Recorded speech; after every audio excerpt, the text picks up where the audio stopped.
शुरू करते हाँ उस दो जहान दे पालनहार दा नाम लैके जो सब ते बहुत ही रहमतां और बख्शिशां करने वाला है। अज दे सत्संग दी असीं शुरुआत करिए उस तो पहला अज जिस परिवार दी वजह दे नाल सानू सारिआं नूं ये सत्संग दे विच बैठण दा मौका मिलिया है, ये सत्संग दा आनंद लैण दा मौका मिलिया है। सब तो पहला असीं अपनी तरफों और आई हुई सारी संगत की तरफों ये परिवार के सारे मैंबरां नूं बहुत बहुत बधाई देवांगे, बहुत बहुत मुबारकबाद देवांगे। क्योंकि देखो इस परिवार ने बड़ी मेहनत करके बेनती करके अज दा समा लिया और नाल ही इस परिवार की एक भावना भी सी कि मालको इस पूरे नगर नूं खुशियां मिलन, तंदुरुस्ती मिले, ये नगर च आपसी प्यार मुहब्बत बनिया रहे, सुख शांति बनी रहे। जानी इन्होंने अपने वास्ते नहीं मंगिया, इन्होंने सारी संगत वास्ते, ये पूरे नगर वास्ते मंगिया। इसलिए बधाई के हकदार तो है ही नहीं। तो हर इंसान को अपनी चिंता होंदी है कि मैनू आ परेशानी है, मेरा आ दुख दूर होवे, मैनू आ प्रॉब्लम है, मेरी ये प्रॉब्लम दूर होवे। पर जेडे वाकई उस परमात्मा उस प्रभु नाल प्यार करने वाले होंदे हैं ना, वो अपनी घट तो सब दी ज़्यादा चिंता करते हैं। इसलिए तो आंदा है ना कि नानक नाम चढ़दी कला तेरे भाने सरबत दा भला। इत्थे भी सरबत दा ही भला मंगिया जाता है। सो जिस परिवार की वजह नाल अज सानू ये मौका मिलिया है, सो साडा भी फर्ज बनता है इस तो पहला कि आनंद की शुरुआत करिए। आओ सारे रल के इस परिवार वास्ते उस मालिक के चरणों च बेनती अरदास करिए कि मालिक इस परिवार नूं भी और इस पूरे नगर नूं खुशियां दे नाल, रहमतां दे नाल, बरकतां दे नाल भरपूर रखण। आने वाला समा इन्हां सारियां वास्ते खुशियां, कामयाबी, सफलता भरिया होवे और मालिक अपनी कृपा, दया, मेहर हमेशा इन्हां ते बनाए रखण। और ये दसदे है कि मालको जदों सत्संग का टाइम लिया तो 2 दिन पहले मेरी प्रमोशन भी हो गई। मतलब समझते हो कि नहीं कि मालकां ने घर च मालक बाद चों आए, रहमतां पहले ही मालकां दी आ गई। सो फिर ये तो हुंदा ही है कि जदों इंसान दिलों उस मालिक का हो जाता है तो फिर मालिक भी कमी कोई नहीं रहन देंदे। सो आने वाला समा होर भी ज़्यादा तुहाडे वास्ते खुशियां भरिया होवे, कामयाबी सफलता भरिया होवे। अपनी कृपा, दया, मेहर मालिक इस परिवार ते और इस नगर ते हमेशा बनाए रखन। ये सारी संगत रल के उस मालिक के चरणों च अरदास बेनती करो। और हुण जे सानू मौका मिलिया है सत्संग च आउण दा, तो सत्संग की शुरुआत करिए। पहला तुहानू पुछ लईए कि सारे ठीक हो, तुसीं तंदुरुस्त हो, खुश हो? किन्ने क खुश हो? हस के दिखाओ, फिर जरा स्माइल करके दिखाओ, क्योंकि तुहाडी स्माइल तो पता लगता तुहाडी खुशी का।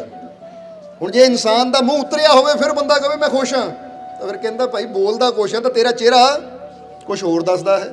तो जिहड़ा वाकई दिलों खुश होवे तो दिल की खुशी चेहरे के उपर नज़र आ जाती है। जदों हल्की जी एक मुस्कान होवे ना, एक हल्की जी मुस्कुराहट होवे तो फिर देखने वाले को पता लग जाता कि अज बड़ा खुश है।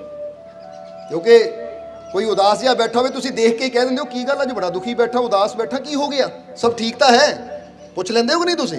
क्योंकि खुशी का पता भी चेहरे तो लग जाता है, तो गमी का पता भी चेहरे तो लग जाता है। बंदा हस रहा है वो भी चेहरे तो पता लग जाता है, तो बंदा रो रहा है वो भी इंसान के चेहरे तो फेस तो ही पता लग जाता है। सो एक बार स्माइल करो जरा, फिर चलो हुण पता लगता वाकई तुसीं खुश हो। सो आओ हुण इस खुशी नूं थोड़ा होर वधाइए। और ये खुशी किद्दां वधेगी अज असीं यही थोड़ा समझना है। क्योंकि जीवन दे विच हर कोई चाहता है कि मेरे जीवन च खुशी वधे, कामयाबी वधे, सफलता वधे, तंदुरुस्ती वधे। हर कोई चाहता है कि नहीं?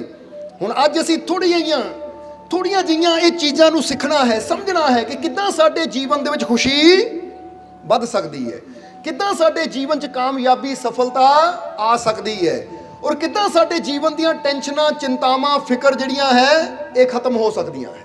अज यही थोड़ा समझना है असीं। इसलिए अज के सत्संग की शुरुआत असीं श्री गुरु रविदास जी के एक शब्द तो करांगे। जरा गौर करना, जिस दे विच श्री गुरु रविदास जी बड़ी गहरी गल दस रहे हैं। की समझाते हैं गुरु? जरा ध्यान देना सारिਆਂ ने कि वो अपनी वाणी च एक जगह दसते हैं कि सीख ले आत्म ज्ञान तू, सीख ले आत्म ज्ञान को जो सब सुखों का मूल। सीख ले आत्म ज्ञान को जो सब सुखों का मूल, रविदास आत्म ज्ञान बिन जो सीखा सब धूर। जरा गौर करना, ये गुरुआं ने बड़ा प्यारा एक छोटा जिहा श्लोक है, 2 लाइनां दा, पर इस गहराई देखो उन्होंने की दसी है।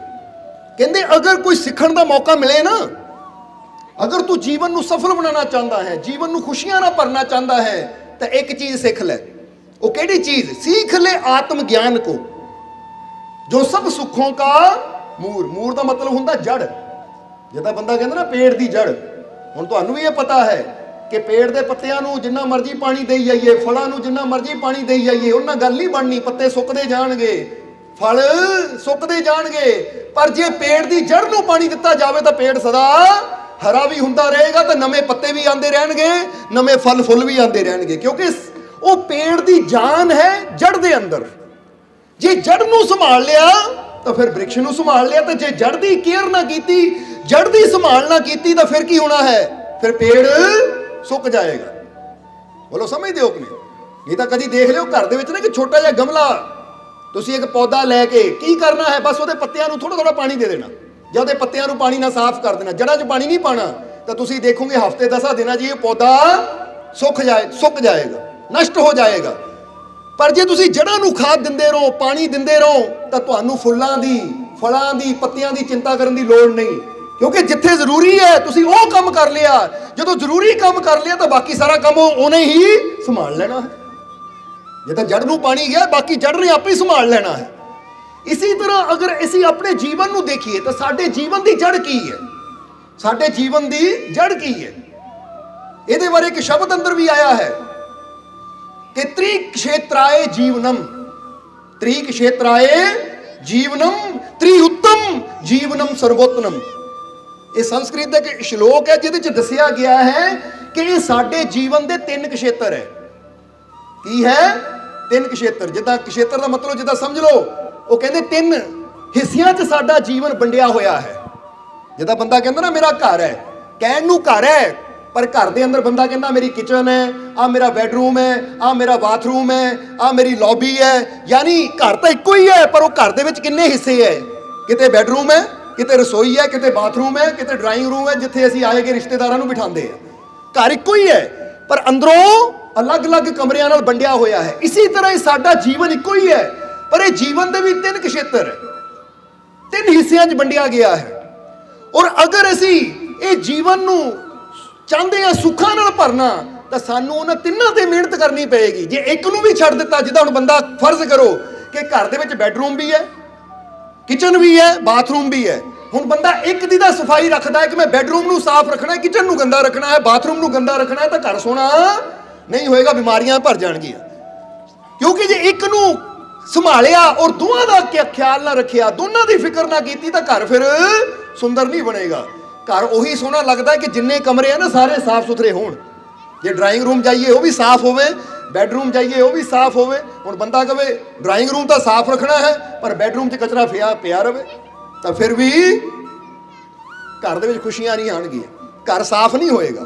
इसी तरह साडा जिहड़ा जीवन है ना, अज इस जीवन नूं थोड़ा समझना है, क्योंकि चाहते हो ना जानना कि जीवन 'च खुशियां किदां आउणगियां, जीवन 'च कामयाबी किदां आएगी। अच्छा पहले दसो किहड़ा किहड़ा खुशी चाहता है? सारे चाहते हो? किहड़ा किहड़ा कामयाबी चाहता है? सारे चाहते हो ना, क्योंकि जिसले इंसान अंदर चाहत होवे ना किसी चीज़ नूं पाण दी, फिर ही उहदे अंदर उहनूं समझण दी भी तमन्ना हुंदी है, प्यास हुंदी है। हुण जिहड़े बंदे ने फर्ज करो कि जिहड़े बंदे ने जाना होवे ना जलंधर नूं या लुधियाणे नूं या चंडीगढ़ नूं, उहनूं रस्ते का नहीं पता, उन्हें पूछना रोक के कि भाई मैं चंडीगढ़ जाना, किहड़ा रस्ता जाता है? नहीं तो तुसीं जिद्दां मर्जी खड़े रहो, किसी ने पूछना ही नहीं। जिहदी इच्छा ही नहीं है चंडीगढ़ जाण दी, वो पूछेगा भी नहीं कभी, क्योंकि बंदा उसी मंजिल के बारे पुछदा है, रास्ता कि मैं किस तरह उत्थे जावां, जिहदे अंदर उत्थे जाण दी चाहत हुंदी है, इच्छा हुंदी है। तो जिहदे अंदर चाहत ही ना होवे, हुण तुसीं किसी नूं एवें तुरे जांदे थोड़ी कहना भाई आह रास्ता चंडीगढ़ जांदा, उन्हां ने पुछिया सी तैनूं है मैं अपने रास्ते जा रहा हाँ, तो तू मैनू एवं चंडीगढ़ दसी जाता है। क्योंकि जिहदे अंदर प्यार है ना, यानी जिहदे अंदर तमन्ना है पहुंचण दी, पुछदा भी उही है, समझदा भी उही है और चलदा भी उही है। इसलिए तां ही यही क्या पुछदा लईए कि तुहाडे अंदर चाहत भी है खुशियां तक जाण दी, आनंद नूं पाण दी, जीवन च सफलता दी। अगर चाहत है तो फिर ही मज़ा आएगा, तुहानूं सुणन दा भी और सानूं समझाउण दा भी। सो आओ हुण समझिए ਕਿ ਜਿਸ ਤਰ੍ਹਾਂ ਦੱਸਿਆ ਕਿ ਘਰ ਦੇ ਵਿੱਚ ਅਲੱਗ-ਅਲੱਗ ਕਮਰੇ ਹੁੰਦੇ ਐ, ਉਹ ਅਲੱਗ-ਅਲੱਗ ਕਮਰਿਆਂ ਨੂੰ ਮਿਲ ਕੇ ਘਰ ਬਣਦਾ, ਇਸੇ ਤਰ੍ਹਾਂ ਸਾਡੇ ਜੀਵਨ ਦੇ ਵੀ 3 ਖੇਤਰ ਹੁੰਦੇ, 3 ਆਯਾਮ ਹੁੰਦੇ ਐ। ਅਗਰ ਉਹਨਾਂ ਚੋਂ ਇੱਕ ਨੂੰ ਵੀ ਅਸੀਂ ਨਾ ਸੰਭਾਲਿਆ ਤਾਂ ਫਿਰ ਸਾਡਾ ਜਿਹੜਾ ਜੀਵਨ ਹੈ ਉਹ ਗੜਬੜਾ ਜਾਂਦਾ ਹੈ, ਫਿਰ ਸਾਡੇ ਜੀਵਨ 'ਚ ਕਦੀ ਖੁਸ਼ੀਆਂ ਆਉਂਦੀਆਂ ਹੀ ਨਹੀਂ ਹੈ। ਉਹ 3 ਖੇਤਰ ਕਿਹੜੇ ਆ ਜਿਹਦੇ ਬਾਰੇ ਦੱਸਿਆ ਕਿ ਤ੍ਰਿਖੇਤਰਾਏ ਜੀਵਨਮ, ਕਿ ਇਹ ਜੀਵਨ 3 ਚੀਜ਼ਾਂ ਤੋਂ ਬਣਦਾ ਹੈ। ਔਰ ਤ੍ਰਿਉੱਤਮ ਜੀਵਨਮ ਸਰਵੋਤਮ, ਕਿ ਅਗਰ ਇਹ ਤਿੰਨੇ ਹੀ ਉੱਤਮ ਹੋਣਗੀਆਂ, ਅਗਰ ਇਹ ਤਿੰਨੇ ਹੀ ਸਹੀ ਹੋਣਗੀਆਂ, ਫਿੱਟ ਹੋਣਗੀਆਂ, ਤਾਂ ਫੇਰ ਹੀ ਤੇਰਾ ਜੀਵਨ ਸਰਵੋਤਮ ਹੋਏਗਾ। ਇਹ ਤਾਂ ਬੰਦੇ ਦੀ ਅਗਰ ਕਹਿ ਲਈਏ ਸਰੀਰ, ਇਹ ਬਾਡੀ ਕਿੰਨੇ ਅੰਗਾਂ ਤੋਂ ਬਣਦੀ ਹੈ। ਬੰਦਾ ਅੱਖਾਂ ਨਾਲ ਦੇਖਦਾ ਹੈ, ਕੰਨਾਂ ਨਾਲ ਸੁਣਦਾ ਹੈ, ਮੂੰਹ ਨਾਲ ਬੋਲਦਾ ਹੈ। ਅਗਰ ਇੱਕ ਵੀ ਅੰਗ ਕਮਜ਼ੋਰ ਹੋ ਜਾਵੇ ਤਾਂ ਬੰਦਾ ਫਿਰ ਅਪੰਗ ਮੰਨਿਆ ਜਾਂਦਾ, ਅਧੂਰਾ ਮੰਨਿਆ ਜਾਂਦਾ ਹੈ ਕਿ ਲੈ ਵੀ ਇਹ ਦੇਖ ਨਹੀਂ ਸਕਦਾ ਜਾਂ ਸੁਣ ਨਹੀਂ ਸਕਦਾ ਜਾਂ ਬੋਲ ਨਹੀਂ ਸਕਦਾ। ਪਰ ਜਿਹਦੇ ਜਿਸਮ ਦੇ ਸਾਰੇ ਅੰਗ ਸਹੀ ਕੰਮ ਕਰਦੇ ਐ, ਅਸੀਂ ਕਹਿੰਦੇ ਤੰਦਰੁਸਤ ਹੈ, ਇਹ ਪੂਰੀ ਤਰ੍ਹਾਂ ਹੈਲਦੀ ਹੈ, ਤੰਦਰੁਸਤ ਹੈ। ਇਸੇ ਤਰ੍ਹਾਂ ਇਹ ਜੀਵਨ ਦੇ 3 ਖੇਤਰ ਹੈ। ਉਹ 3 ਖੇਤਰ ਕਿਹੜੇ ਹੈ ਜਰਾ ਸਮਝਣਾ। ਹੁਣ ਅਸੀਂ ਦੱਸਣਾ ਵੀ ਤਾਂ ਨਾਲ ਨਾਲ ਤੁਸੀਂ ਧਿਆਨ ਵੀ ਦੇਣਾ ਹੈ ਕਿ ਕੀ ਅਸੀਂ ਇਹਨਾਂ 3 ਜੀਵਨ ਦੇ ਇਹ 3 ਚੀਜ਼ਾਂ ਜੋ ਜ਼ਰੂਰੀ ਹੈ, ਜਿਨ੍ਹਾਂ ਨਾਲ ਮਿਲ ਕੇ ਜੀਵਨ ਬਣਦਾ ਹੈ, ਕਿ ਅਸੀਂ ਤਿੰਨਾਂ ਦਾ ਖਿਆਲ ਰੱਖਦੇ ਹਾਂ ਜਾਂ ਸਿਰਫ ਇੱਕ ਦਾ ਹੀ ਖਿਆਲ ਰੱਖਦੇ ਹਾਂ ਜਾਂ ਸਿਰਫ ਦੋਵਾਂ ਦਾ ਹੀ ਖਿਆਲ ਰੱਖਦੇ ਹਾਂ। ਬੋਲੋ ਸਮਝਦੇ ਹੋ ਕਿ ਨਹੀਂ? ਕਿਉਂਕਿ ਜੀਵਨ 'ਚ ਖੁਸ਼ੀਆਂ ਉਦੋਂ ਆਉਣਗੀਆਂ ਜਦੋਂ ਤਿੰਨਾਂ ਦਾ ਖਿਆਲ ਰੱਖਾਂਗੇ। ਔਰ ਇਹੀ ਗੱਲ ਸ਼੍ਰੀ ਗੁਰੂ ਰਵਿਦਾਸ ਜੀ ਵੀ ਆਪਣੀ ਬਾਣੀ 'ਚ ਦੱਸਦੇ ਆ। ਫਿਰ ਉਹ ਸ਼ਲੋਕ ਦੀ ਗਹਿਰਾਈ ਦੀ ਤਰਫ ਵੀ ਜਾਵਾਂਗੇ, ਪਰ ਪਹਿਲਾਂ ਸਮਝ ਲਈਏ ਕਿ ਉਹ 3 ਕਿਹੜੇ ਖੇਤਰ ਹੈ, ਉਹ 3 ਆਯਾਮ ਕਿਹੜੇ ਹੈ, ਉਹ ਕਿਹੜੀਆਂ 3 ਚੀਜ਼ਾਂ ਜਿਨ੍ਹਾਂ ਨਾਲ ਮਿਲ ਕੇ ਜੀਵਨ ਬਣਦਾ ਹੈ। ਤਾਂ ਉਹਦੇ ਬਾਰੇ ਦੱਸਿਆ ਹੈ ਸ਼ਬਦ ਦੇ ਅੰਦਰ ਕਿ ਤ੍ਰਿਖੇਤਰਾਏ ਜੀਵਨਮ ਤ੍ਰਿਉੱਤਮ ਜੀਵਨਮ ਸਰਵੋਤਮ, ਕਿ ਪਹਿਲਾ ਖੇਤਰ ਹੈ ਇਹ ਜੀਵਨ ਬਣਦਾ ਹੈ ਸਾਡੇ ਇਹ ਸਰੀਰ ਨੂੰ ਦੇਖ ਲਈਏ ਅਸੀਂ, ਜਿਹਨੂੰ ਫਿਜ਼ੀਕਲ ਬਾਡੀ ਕਹਿ ਦਿੰਦੇ ਹਾਂ ਅਸੀਂ, ਜੋ ਸਾਨੂੰ ਨਜ਼ਰ ਆ ਰਹੀ ਹੈ। ਸਮਝਦੇ ਹੋ ਕਿ ਨਹੀਂ? ਔਰ ਦੂਸਰਾ ਕੀ ਹੁੰਦਾ ਹੈ? ਇਹ ਸਾਡਾ ਮਨ। ਕੀ ਹੈ? ਸਾਡਾ ਮਨ। ਔਰ ਤੀਸਰਾ ਖੇਤਰ ਕਿਹੜਾ ਹੈ? ਉਹ ਹੈ ਸਾਡੀ ਆਤਮਾ।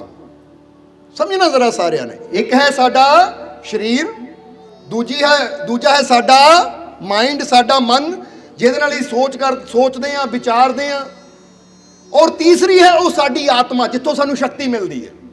ਜ਼ਰਾ ਸਮਝਣਾ। ਹੁਣ ਫਰਜ਼ ਕਰੋ ਇੱਕ ਪਹਿਲਵਾਨ ਇੱਕ ਵਜਨ ਚੱਕਦਾ ਹੈ 50 ਕਿਲੋ ਦਾ ਵਜਨ। ਅਸੀਂ ਦੇਖਦੇ ਹਾਂ ਕਿ ਇਹਨਾਂ ਵਜਨ ਆਪਣੇ ਸਰੀਰ ਨਾਲ ਚੱਕਿਆ, ਆਪਣੇ ਹੱਥ ਨਾਲ ਚੱਕਿਆ। ਜ਼ਰਾ ਗੌਰ ਕਰਨਾ। ਹੁਣ ਸਾਨੂੰ ਨਜ਼ਰ ਤਾਂ ਉਹਦੀ ਬਾਡੀ ਆਏਗੀ ਕਿ ਬਾਡੀ ਵਜਨ ਚੱਕ ਰਹੀ ਹੈ, ਪਰ ਕੀ ਉਹ ਜਿਹੜੀ ਸ਼ਕਤੀ ਕੰਮ ਕਰ ਰਹੀ ਹੈ ਉਹ ਸਰੀਰ ਦੀ ਸ਼ਕਤੀ ਹੈ ਜਾਂ ਉਹਦੇ ਪਿੱਛੇ ਵੀ ਕੋਈ ਹੈ ਤਾਕਤ? ਜ਼ਰਾ ਸਮਝਣਾ ਸਾਰਿਆਂ ਨੇ। ਕਿਉਂਕਿ ਹੁਣ ਫਰਜ਼ ਕਰੋ ਇੱਕ ਪਹਿਲਵਾਨ ਹੈ, ਉਹ ਵਜਨ ਚੱਕ ਲੈਂਦਾ 50 ਕਿਲੋ ਜਾਂ 100 ਕਿਲੋ ਜਾਂ ਕੁਆਂਟਲ ਵਜਨ ਚੱਕ ਲੈਂਦਾ ਉਹ, ਪਰ ਹੁਣ ਉਹੀ ਪਹਿਲਵਾਨ ਹੈ, ਉਹਦੇ ਅੰਦਰੋਂ ਆਤਮਾ ਨਿਕਲ ਗਈ। ਹੁਣ ਕਹੋ ਉਹਨੂੰ ਭਾਈ 1 ਕਿਲੋ ਵੀ ਚੱਕ ਕੇ ਦਿਖਾ ਦੇ, 50 ਗ੍ਰਾਮ ਵੀ ਚੱਕ ਕੇ ਦਿਖਾ ਦੇ, ਤਾਂ 50 ਗ੍ਰਾਮ ਵੀ ਕੀ ਉਹਦੇ ਵਾਸਤੇ ਉਂਗਲੀ ਹਿਲਾਣੀ ਵੀ, ਹੱਥ ਹਿਲਾਣਾ ਵੀ ਮੁਸ਼ਕਿਲ ਹੈ, ਕਿਉਂਕਿ ਉਹ ਪਾਵਰ, ਉਹ ਤਾਕਤ, ਜੋ ਆਤਮਿਕ ਸ਼ਕਤੀ ਸਾਰੇ ਕੰਮ ਕਰ ਰਹੀ ਸੀ ਉਹਦੇ ਅੰਦਰੋਂ ਨਿਕਲ ਗਈ। ਇਸ ਲਈ ਸਮਝਣਾ, ਕਿਉਂਕਿ ਸਰੀਰ ਦਾ ਆਪਣਾ ਇੱਕ ਰੋਲ ਹੈ, ਮਨ ਦਾ ਆਪਣਾ ਰੋਲ ਹੈ, ਤਾਂ ਆਤਮਾ ਦਾ ਇੱਕ ਆਪਣਾ ਰੋਲ ਹੈ। ਅੱਜ ਹੁੰਦਾ ਕੀ ਹੈ ਕਿ ਇਨਸਾਨ ਸਰੀਰ ਵਾਸਤੇ ਸਭ ਕੁਝ ਕਰਦਾ ਹੈ। ਜੇ ਤੁਸੀਂ ਗੌਰ ਕਰੋ ਤਾਂ ਬੰਦਾ ਇਹ ਫਿਜ਼ੀਕਲੀ ਬਾਡੀ ਵਾਸਤੇ ਸਭ ਕੁਝ ਕਰਦਾ ਹੈ। ਬੰਦਾ ਕਹਿੰਦਾ ਮੈਨੂੰ ਅੱਛਾ ਕੱਪੜਾ ਚਾਹੀਦਾ ਹੈ, ਅੱਛਾ ਘਰ ਚਾਹੀਦਾ ਹੈ, ਅੱਛੀ ਜੁੱਤੀ ਚਾਹੀਦੀ ਹੈ, ਅੱਛੀ ਗੱਡੀ ਚਾਹੀਦੀ, ਅੱਛਾ ਜੇ ਚਾਹੀਦਾ, ਅੱਛਾ ਬੋ ਚਾਹੀਦਾ। ਅਗਰ ਦੇਖਿਆ ਜਾਵੇ ਤਾਂ ਬੰਦਾ ਕਹਿੰਦਾ ਨਰਮ ਕੁਰਸੀ ਚਾਹੀਦੀ ਹੈ, ਨਰਮ ਬੈੱਡ ਚਾਹੀਦਾ ਹੈ। ਇਹ ਸਾਰੀਆਂ ਜ਼ਰੂਰਤਾਂ ਜਿੰਨੀਆਂ ਹੈ ਨਾ, ਇਹ ਇਨਸਾਨ ਦੇ ਕਾਹਦੀ ਖਾਤਰ ਬੰਦਾ ਕਰ ਰਿਹਾ ਹੈ? ਜਰਾ ਗੌਰ ਕਰਨਾ। ਕਹਿੰਦੇ ਆਪਣੇ ਸਰੀਰ ਦੀ ਖਾਤਰ ਕਰਦੇ ਆ, ਫਿਰ ਕਈ ਮਨ ਦੀ ਖਾਤਰ ਵੀ ਕਰਦੇ ਆ। ਮਨ ਦੀ ਖਾਤਰ ਬੰਦਾ ਕੀ ਕਰਦਾ ਹੈ? ਮਨ ਦੀ ਖਾਤਰ ਬੰਦਾ ਕਰਦਾ ਮਨੋਰੰਜਨ, ਕਿ ਮੈਂ ਕੋਈ ਮੂਵੀ ਦੇਖ ਲਈ, ਕੋਈ ਫਿਲਮ ਦੇਖ ਲਈ, ਕਿਤੇ ਸੌਂਗ ਸੁਣ ਲਿਆ, ਕੋਈ ਮਿਊਜ਼ਿਕ ਸੁਣ ਲਿਆ, ਕਿਉਂਕਿ ਉਹਦੇ ਨਾਲ ਸਾਡੇ ਸਰੀਰ ਦਾ ਕੋਈ ਲਿੰਕ ਨਹੀਂ ਹੈ। ਬੰਦਾ ਕਹਿੰਦਾ ਲੈ ਆਹ ਗਾਣਾ ਸੁਣ ਕੇ ਮਨ ਖੁਸ਼ ਹੋ ਗਿਆ, ਆ ਚੀਜ਼ ਦੇਖ ਕੇ ਮਨ ਖੁਸ਼ ਹੋ ਗਿਆ। ਫਿਰ ਬੰਦਾ ਮਨ ਦੀ ਖਾਤਰ ਮਨੋਰੰਜਨ ਵੀ ਕਰਦਾ ਹੈ।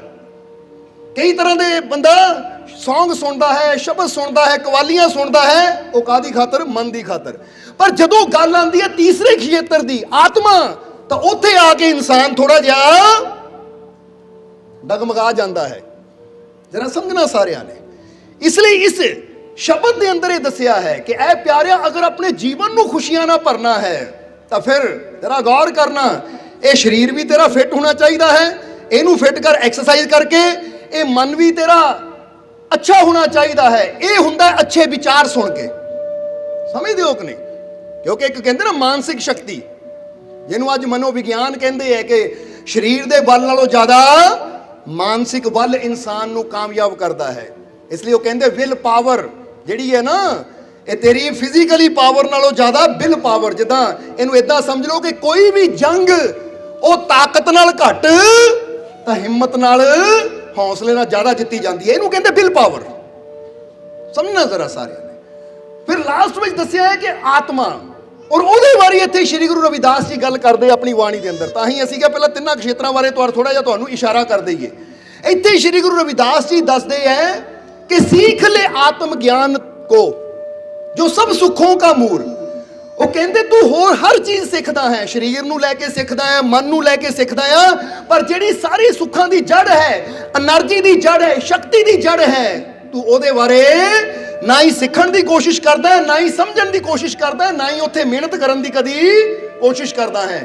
ਅਗਰ ਤੂੰ ਉਹਦੇ ਬਾਰੇ ਸਿੱਖ ਲਵੇਂ ਜਿਹੜੀ ਸ਼ਕਤੀ ਤੇਰੇ ਅੰਦਰ ਬੈਠੀ ਹੈ, ਕਿਉਂਕਿ ਪਹਿਲੀ ਗੱਲ ਤਾਂ ਇਹ ਸਮਝਣਾ ਹੈ ਕਿ ਉਹਨਾਂ ਨੇ ਕਿਹਾ ਆਤਮ ਗਿਆਨ ਬਾਰੇ ਸਿੱਖ, ਕਿ ਆਪਣੀ ਆਤਮਾ ਨੂੰ ਜਾਣ, ਆਪਣੇ ਆਪ ਨੂੰ ਸਮਝ।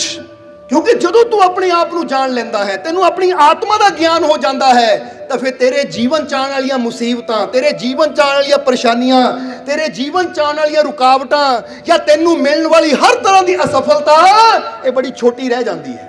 ਕਿਉਂਕਿ ਜਦੋਂ ਬੰਦੇ ਨੂੰ ਆਪਣੀ ਆਤਮਾ ਦਾ ਗਿਆਨ ਹੋ ਜਾਂਦਾ ਹੈ ਨਾ ਕਿ ਮੇਰੀ ਆਤਮਾ परमात्मा ਦਾ ਰੂਪ ਹੈ, ਇਹ परम शक्तिशाली परमात्मा ਦਾ अंश है, और जे परमात्मा अनंत है, बेअंत है, शक्तिशाली है, जे ओदी आत्मा मेरे अंदर है तो मैं कभी कमजोर हो ही नहीं सकता। ये समझना जरा सारे ने। पर ये कदों? वो कहते सीख ले आत्म ज्ञान को जो सब सुखों का मूल। रविदास जरा गौर करना, श्री गुरु रविदास जी की कहते हैं, रविदास आत्म ज्ञान बिन जो सीखा सब धूर। धूर का मतलब धूल मिट्टी जिदा होंदी है ना, बंदा कहता एक पासे हीरे है लाल है, दूजे पासे मिट्टी।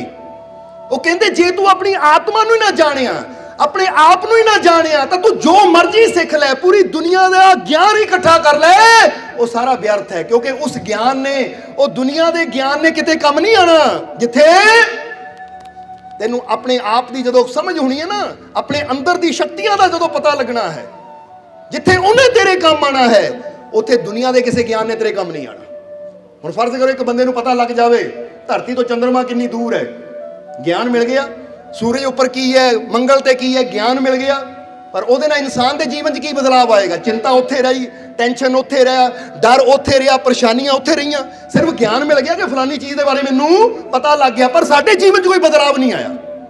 बोलो समझते हो कि नहीं? जिदा समझ लो कि कोई आदमी दुखी है, किसी के पेट च दर्द है, किसी के जीवन च असफलता है, उन्होंने सफलता नहीं मिलती, किसी भी काम च हथ पाँदा उन्होंने कामयाबी नहीं मिलती। हुण वो जान लैंदा है साइंस बारे कि मंगल ते की है, बुध ते की है, शनि ते की है, या समझ लैंदा है कि तितली बारे, चिड़ियां बारे, पेड़ां पौधियां बारे, पढ़ लैंदा उन्हां बारे सारा कुछ। तां की उहदे नाल उहदी ओह दर्द दूर हो जाएगी? कि उहदे नाल उहदे जीवन च जो असफलता मिलती है उन्होंने सफलता मिलनी शुरू हो जाएगी? कि उहदे नाल उहदियां परेशानियां घट हो जाणगियां? नहीं, परेशानियां उत्थे रहणगियां। हाँ, जानकारी मिल गई पर परेशानी तो उत्थे ही है। पर जिद्दां ही असीं अपनी आत्मा बारे जानते हैं, वो परमात्मा बारे समझते हैं, तो जिद्दां ही सानू आत्मा और परमात्मा की शक्ति का पता लगता है, उद्दां ही साडे अंदर वो बदलाव होना शुरू हो जाता है कि साडे दुख, बीमारियां, परेशानियां, तकलीफां ये दूर होंदियां चलियां जांदियां है। समझ लेना सारिਆਂ ने। जिद्दां हुण तुहानू एक छोटा जिहा सवाल पूछांगे, ਉਹਦਾ जवाब देना, तुसीं तैयार हो देण नूं? आ सामने पेड़ है, पेड़ नज़र आ रहा ना तुहानू? आ सामने एक वृक्ष है, आ रहा नज़र सारिਆਂ नूं? ये पेड़ नज़र आ रहा ना तुहानू? हुण फर्ज करो ये पेड़ तो पत्ता तोड़ दईए, या ये पेड़ की टाणी तोड़ दईए, असीं समझदे हो कि नहीं? हुण जदों पेड़ की टाणी तोड़ दित्ती जावे, पत्ता तोड़ दित्ता जावे, तां जिहड़ा नवां पत्ता आना कित्थों आना है? बाहरों आना है या उहदे अंदरों आना है? जवाब देना तुसीं। सौखा जिहा सवाल है, सिंपल जिहा सवाल है। ਉਹਦੇ ਅੰਦਰੋਂ ਇੱਕ ਨਵੀਂ ਕੁੰਬਲ ਫੁੱਟੇਗੀ, ਇੱਕ ਨਵਾਂ ਪੱਤਾ ਉਸ ਟਹਿਣੀ ਚੋਂ ਨਿਕਲੇਗਾ। ਜੇ ਟਹਿਣੀ ਤੋੜ ਦੇ ਤਾਂ ਉਹਦੀ ਜਗ੍ਹਾ ਇੱਕ ਨਵੀਂ ਟਹਿਣੀ ਪੇੜ ਦੇ ਅੰਦਰੋਂ ਆਏਗੀ। ਸਮਝਦੇ ਹੋ ਕਿ ਨਹੀਂ? ਹੁਣ ਉਹ ਪੇੜ ਦੇ ਅੰਦਰੋਂ ਨਵਾਂ ਪੱਤਾ, ਨਵੇਂ ਫਲ, ਨਵੇਂ ਫੁੱਲ, ਨਵੀਆਂ ਟਹਿਣੀਆਂ ਆਉਂਦੀਆਂ ਹੈ। ਇਹਦਾ ਮਤਲਬ ਕੀ ਹੈ ਕਿ ਉਹ ਪੇੜ ਦੇ ਅੰਦਰ ਉਹ ਪ੍ਰਾਣ ਸ਼ਕਤੀ ਬੈਠੀ ਹੋਈ ਹੈ ਜਿਹੜੀ ਉਹਨੂੰ ਠੀਕ ਕਰ ਰਹੀ ਹੈ। ਜਿਹੜੀ ਚੀਜ਼ ਟੁੱਟ ਗਈ ਹੈ ਉਹਨੂੰ ਦੁਬਾਰਾ जोड़ रही है, जेड़ा पत्ता झड़ गया उन्होंने दोबारा लिया रहा है। इसी तरह दसना की चाहते हैं कि जिहड़ी पावर है ना, शक्ति कम कर रही है साडे सारे अंदर, चाहे वह पेड़ां अंदर है, पशु पंछियां अंदर है, चाहे तुहाडे अंदर है, वो पावर, वो शक्ति तुहाडे अंदर बैठी हुई है। समझदे हो कि नहीं? वो तुहाडे कित्थे बैठी है? अंदर। और जदों उस अंदरली शक्ति नूं तुसीं जान लैंदे हो, उत्ते विश्वास करना शुरू कर दिंदे हो, तो बाहरों तुहाडे जीवन च जिन्नियां परेशानियां आंदियां है, अंदरों तुहानूं वो शक्ति मिलदी। जिद्दां पेड़ दा कोई पत्ता तोड़ देवे तो नवां पत्ता आ जांदा है। तो जिन्हों अंदरली शक्ति का ज्ञान हो जाता, समझ हो जाती है, फिर बाहरले हालातों की परवाह नहीं करता। वो कहता बाहरों जो मर्जी करो, मेरे अंदर वो शक्ति है ना, दोबारा सब कुछ ठीक कर देना है। समझते हो कि नहीं? इसलिए जिन्होंने विश्वास करना सीख लिया, यकीन करना सीख लिया वो परमात्मा ते प्रभु ते, कि जिस परमात्मा ने मैनू पैदा किया है, जिस मालिक ने मैनू बनाया है, जिहड़ा मैनू बना सकता है, वो मैनू बिगड़े नू ठीक भी कर सकता है। जे मेरे च कोई प्रॉब्लम आ जाए तो मैनू ठीक भी वो शक्ति कर सकती है, जिहड़ी मैनू पैदा कर सकती है, बना सकती है, मैनू बिगड़े नू ठीक भी कर सकती है। कर सकती है कि नहीं? इनू कहते बिलीव, इनू कहते विश्वास। इसलिए श्री गुरु रविदास जी कहते अपनी आत्मा नू जान, क्योंकि जदों तेनू अपने अंदर का ज्ञान होना शुरू होता है कि मेरे अंदर किहड़ी शक्ति बैठी है, मेरे अंदर किहड़ी ताकत बैठी है, तो फिर की होंदा है? जरा हुण गौर करना। कई जीव होंदे है ना, उन्हें जीवन च कोई परेशानी आ जाती है, कोई मुश्किल आ जाती है, कोई मुसीबत आ जाती है, कोई प्रॉब्लम आ जाती है, वो हिम्मत जी हार के, निराश जिहा होके, उदास जिहा होके बैठ जाते हैं, बह जाते हैं। वो कहते बहुत बड़ी प्रॉब्लम है, बहुत बड़ी परेशानी है, इसका कोई हल है नहीं, ये तो मुसीबत ही बहुत बड़ी है, तो बीमारी बहुत बड़ी है, तो दुख ही बहुत बड़ा है, इसका कोई हल है नहीं, कोई रास्ता है नहीं जो निकलने का। क्योंकि उन्होंने ध्यान कित्थे है? प्रॉब्लम की तरफ। तो जिन्होंने पता हो कि मेरे अंदर किहड़ी शक्ति बैठी है, मैनू बनाने वाली, किहड़े नूर तो मैं बनया है, किहड़ी ताकत तो मैं बनया है, जिहड़ा उसनू जान लैंदा है, उहदे सामने जदों कोई बीमारी, कोई प्रॉब्लम, परेशानी आती है ना, वो पता की कहता है कि ठीक है, परेशानी है, ये प्रॉब्लम है, पर जिहड़ी ताकत ने मैनू बनाया है, जिहड़ी रहमत तो मैं बनया है, उहदे सामने कुछ भी है नहीं। मेरे वास्ते, मेरी बॉडी वास्ते प्रॉब्लम बड़ी हो सकती है, पर वो प्रभु की कृपा वास्ते बहुत ही छोटी है, क्योंकि उसकी रहमत, उसकी कृपा के सामने हर चीज़ बहुत छोटी हो जाती है। फिर की होंदा है? इंसान को एक हिम्मत मिलती है, एक हौसला मिलता है। जरा समझना, जिस तरह असी अपने देश के जो पहले राष्ट्रपति होए ना, अब्दुल कलाम, हुण तो चलो इस संसार ते नहीं है, मालिक के घर च उन्हां दी रूह चली गई है। वो अपने जीवन के ना बचपन का वाਕਿया दसदे सी, अब्दुल कलाम जो राष्ट्रपति सी पहला। वो कहते मैं छोटा हुंदा सी, बचपन दे विच अपनी गल दसदे हो कि जदों मैं छोटा सी, एक दिन मैं एक गली च गया तो अगे कुत्ता भौंक रहा सी, मैं जाना सी अगे, कुत्ते नूं भौंकदा देख के कुत्ता मेरी तरफ दौड़िया, मैं दौड़ के वापस आ गया घर नूं, क्योंकि कई बार छोटे छोटे बच्चे होंदे घर चों निकलते तो है किते दुकान ते या किते काम, पर अगे कोई कुत्ता भौंकदा होवे, उन्हां वल दौड़े तो बच्चे दौड़ के वापस घर आ जाते हैं। कहते जदों मैं वापस घर आया तो सामने मेरे पिता जी बैठे सी, उन्होंने मैनू देखा घबराए हुए नूं, क्योंकि बच्चा जो डर के आंदा पता लग जाता है कि बड़ा साह चढ़िया, दौड़ के आया, घबराया, पूछा बेटा की गल हो गई? तो मैं क्या अबू बाहर गली च कुत्ता है, मेरे मगर दौड़िया, जिन्हों देख के मैं डर के घर आ गया। तो उस वेले बाप ने यह नहीं किया कि बेटा बह जा, तू कुत्ता बड़ा खतरनाक होता है, बैठ जा, जो चला जाएगा फिर चला जाए। नहीं, बाप कहते अच्छा कुत्ता है, चल मेरे नाल, मैं देखता किहड़ा कुत्ता है। कहते जो बाप ने मेरा हाथ फड़िया तो अब्दुल कलाम ने कहा पहली चीज की हुई, जो बाप ने मेरी बांह फड़ी, पहली चीज ये हुई कि मेरे अंदरला डर खत्म हो गया। की सोच के कि मेरा पिता मेरे नाल है। पहला काम की हुंदा है? जदों छोटा बच्चा डरदा होवे ना, जदों कोई बड़ा आके उसदा हाथ फड़ लवे तो बच्चे ने एक हिम्मत मिलती है कि नहीं? जरा आप सोच के देखो, तुहाडे सामने कोई प्रॉब्लम आ जाए, तुहाडे सामने कोई मुसीबत आ जाए, तो जदों कोई बड़ा तुहाडो कह देवे ना, वो फिक्र ना कर, मैं तेरे नाल। जिदा फर्ज करो बंदे नूं थाणे तो फोन आ जाए शाम नूं, बंदा डर जाता, पता नहीं की हो गया। तो फिर अचानक बंदा MLA नूं या किसी मंत्री नूं फोन करदा, वो कहंदा फिक्र ना कर, जा मैं तेरे नाल, तो बंदा निडर होके जाता है। फिर डरन की बजाय उल्टा वो तो चाह पी के आंदा बंदा, क्योंकि पता हुण बड़े दा हथ मेरे सिर ते आ। क्योंकि किसी बड़े का एहसास होने दे नाल ही बंदे का डर जिहड़ा है खत्म हुंदा कि नहीं? जवाब देना नाल नाल तुसीं। ਸੋ ਅਬਦੁਲ ਕਲਾਮ ਨੇ ਬੜੀ ਪਿਆਰੀ ਗੱਲ ਕਹੀ ਹੈ ਕਿ ਜਦੋਂ ਮੈਨੂੰ ਅਹਿਸਾਸ ਹੋਇਆ ਕਿ ਮੇਰਾ ਪਿਤਾ ਮੇਰੇ ਨਾਲ ਹੈ, ਪਹਿਲਾਂ ਮੈਂ ਡਰ ਰਿਹਾ ਸੀ ਜਿਸ ਕੁੱਤੇ ਤੋਂ, ਜਦੋਂ ਮੈਨੂੰ ਅਹਿਸਾਸ ਹੋਇਆ ਮੇਰਾ ਪਿਤਾ ਮੇਰੇ ਨਾਲ ਹੈ, ਤਾਂ ਫਿਰ ਕੀ ਹੋਇਆ? ਪਹਿਲੀ ਗੱਲ ਜੋ ਹੋਈ, ਮੇਰਾ ਡਰ ਖਤਮ ਹੋ ਗਿਆ ਔਰ ਮੈਂ ਬੜੇ ਹੌਸਲੇ ਨਾਲ ਪਿਤਾ ਨਾਲ ਤੁਰ ਪਿਆ। ਤਾਂ ਪਿਤਾ ਨੇ ਇੱਕ ਡੰਡਾ ਚੱਕਿਆ ਛੋਟਾ ਜਿਹਾ ਆਪਣੇ ਹੱਥ 'ਚ। ਜਦੋਂ ਬਾਹਰ ਨਿਕਲੇ ਘਰ ਚੋਂ, ਅੱਗੇ ਕੁੱਤਾ ਖੜਾ ਹੈ, ਤਾਂ ਬਾਪ ਨੇ ਮੈਨੂੰ ਕਿਹਾ, ਇਹ ਕੁੱਤਾ ਸੀ? ਕਹਿੰਦਾ ਹਾਂ ਇਹੀ, ਹਾਂ ਅੱਬੂ ਇਹੀ ਕੁੱਤਾ ਸੀ। ਇਹ ਦੇਖ ਕੇ ਮੈਨੂੰ ਭੌਂਕ ਰਿਹਾ ਸੀ। ਬਾਪ ਨੇ ਡੰਡਾ ਫੜਾਇਆ, ਕਹਿੰਦਾ ਲੈ ਪੁੱਤ, ਫਿਰ ਲੈ ਬੇਟਾ, ਤੂੰ ਕੁੱਤੇ ਤੋਂ ਡਰਨਾ ਨਹੀਂ ਹੈ, ਕੁੱਤੇ ਤੋਂ ਡਰਨਾ ਨਹੀਂ ਹੈ, ਡੰਡਾ ਲੈ, ਦੌੜੇ ਦੇ ਮਗਰ। ਕਹਿੰਦੇ ਮੈਂ ਬਾਪ ਦੇ ਕਹਿਣ ਤੇ ਡੰਡਾ ਪਕੜਿਆ, ਕੁੱਤੇ ਵੱਲ ਗਿਆ। ਕੁੱਤਾ ਪਹਿਲਾਂ ਤਾਂ ਭੌਂਕਿਆ, ਪਰ ਜਦੋਂ ਮੈਂ ਡੰਡਾ ਲੈ ਕੇ ਹੁਰ ਕਰਦਾ ਗਿਆ ਤਾਂ ਕੁੱਤਾ ਦੁਮ ਦਬਾ ਕੇ ਦੌੜ ਗਿਆ ਔਰ ਮੈਂ ਹੱਸਦਾ ਹੋਇਆ ਬਾਪ ਦੇ ਕੋਲ ਆ ਗਿਆ। ਤਾਂ ਉਸ ਲਈ ਬਾਪ ਨੇ ਇੱਕ ਗੱਲ ਕਹੀ, ਕਹਿੰਦੇ ਬੇਟਾ, ਜਦੋਂ ਆਪਣੀ ਮੰਜ਼ਿਲ ਦੀ ਤਰਫ ਵਧਣਾ ਹੋਵੇ ਨਾ, ਤਾਂ ਰਸਤੇ 'ਚ ਕਈ ਕੁੱਤੇ ਭੌਂਕਦੇ ਹੁੰਦੇ ਆ।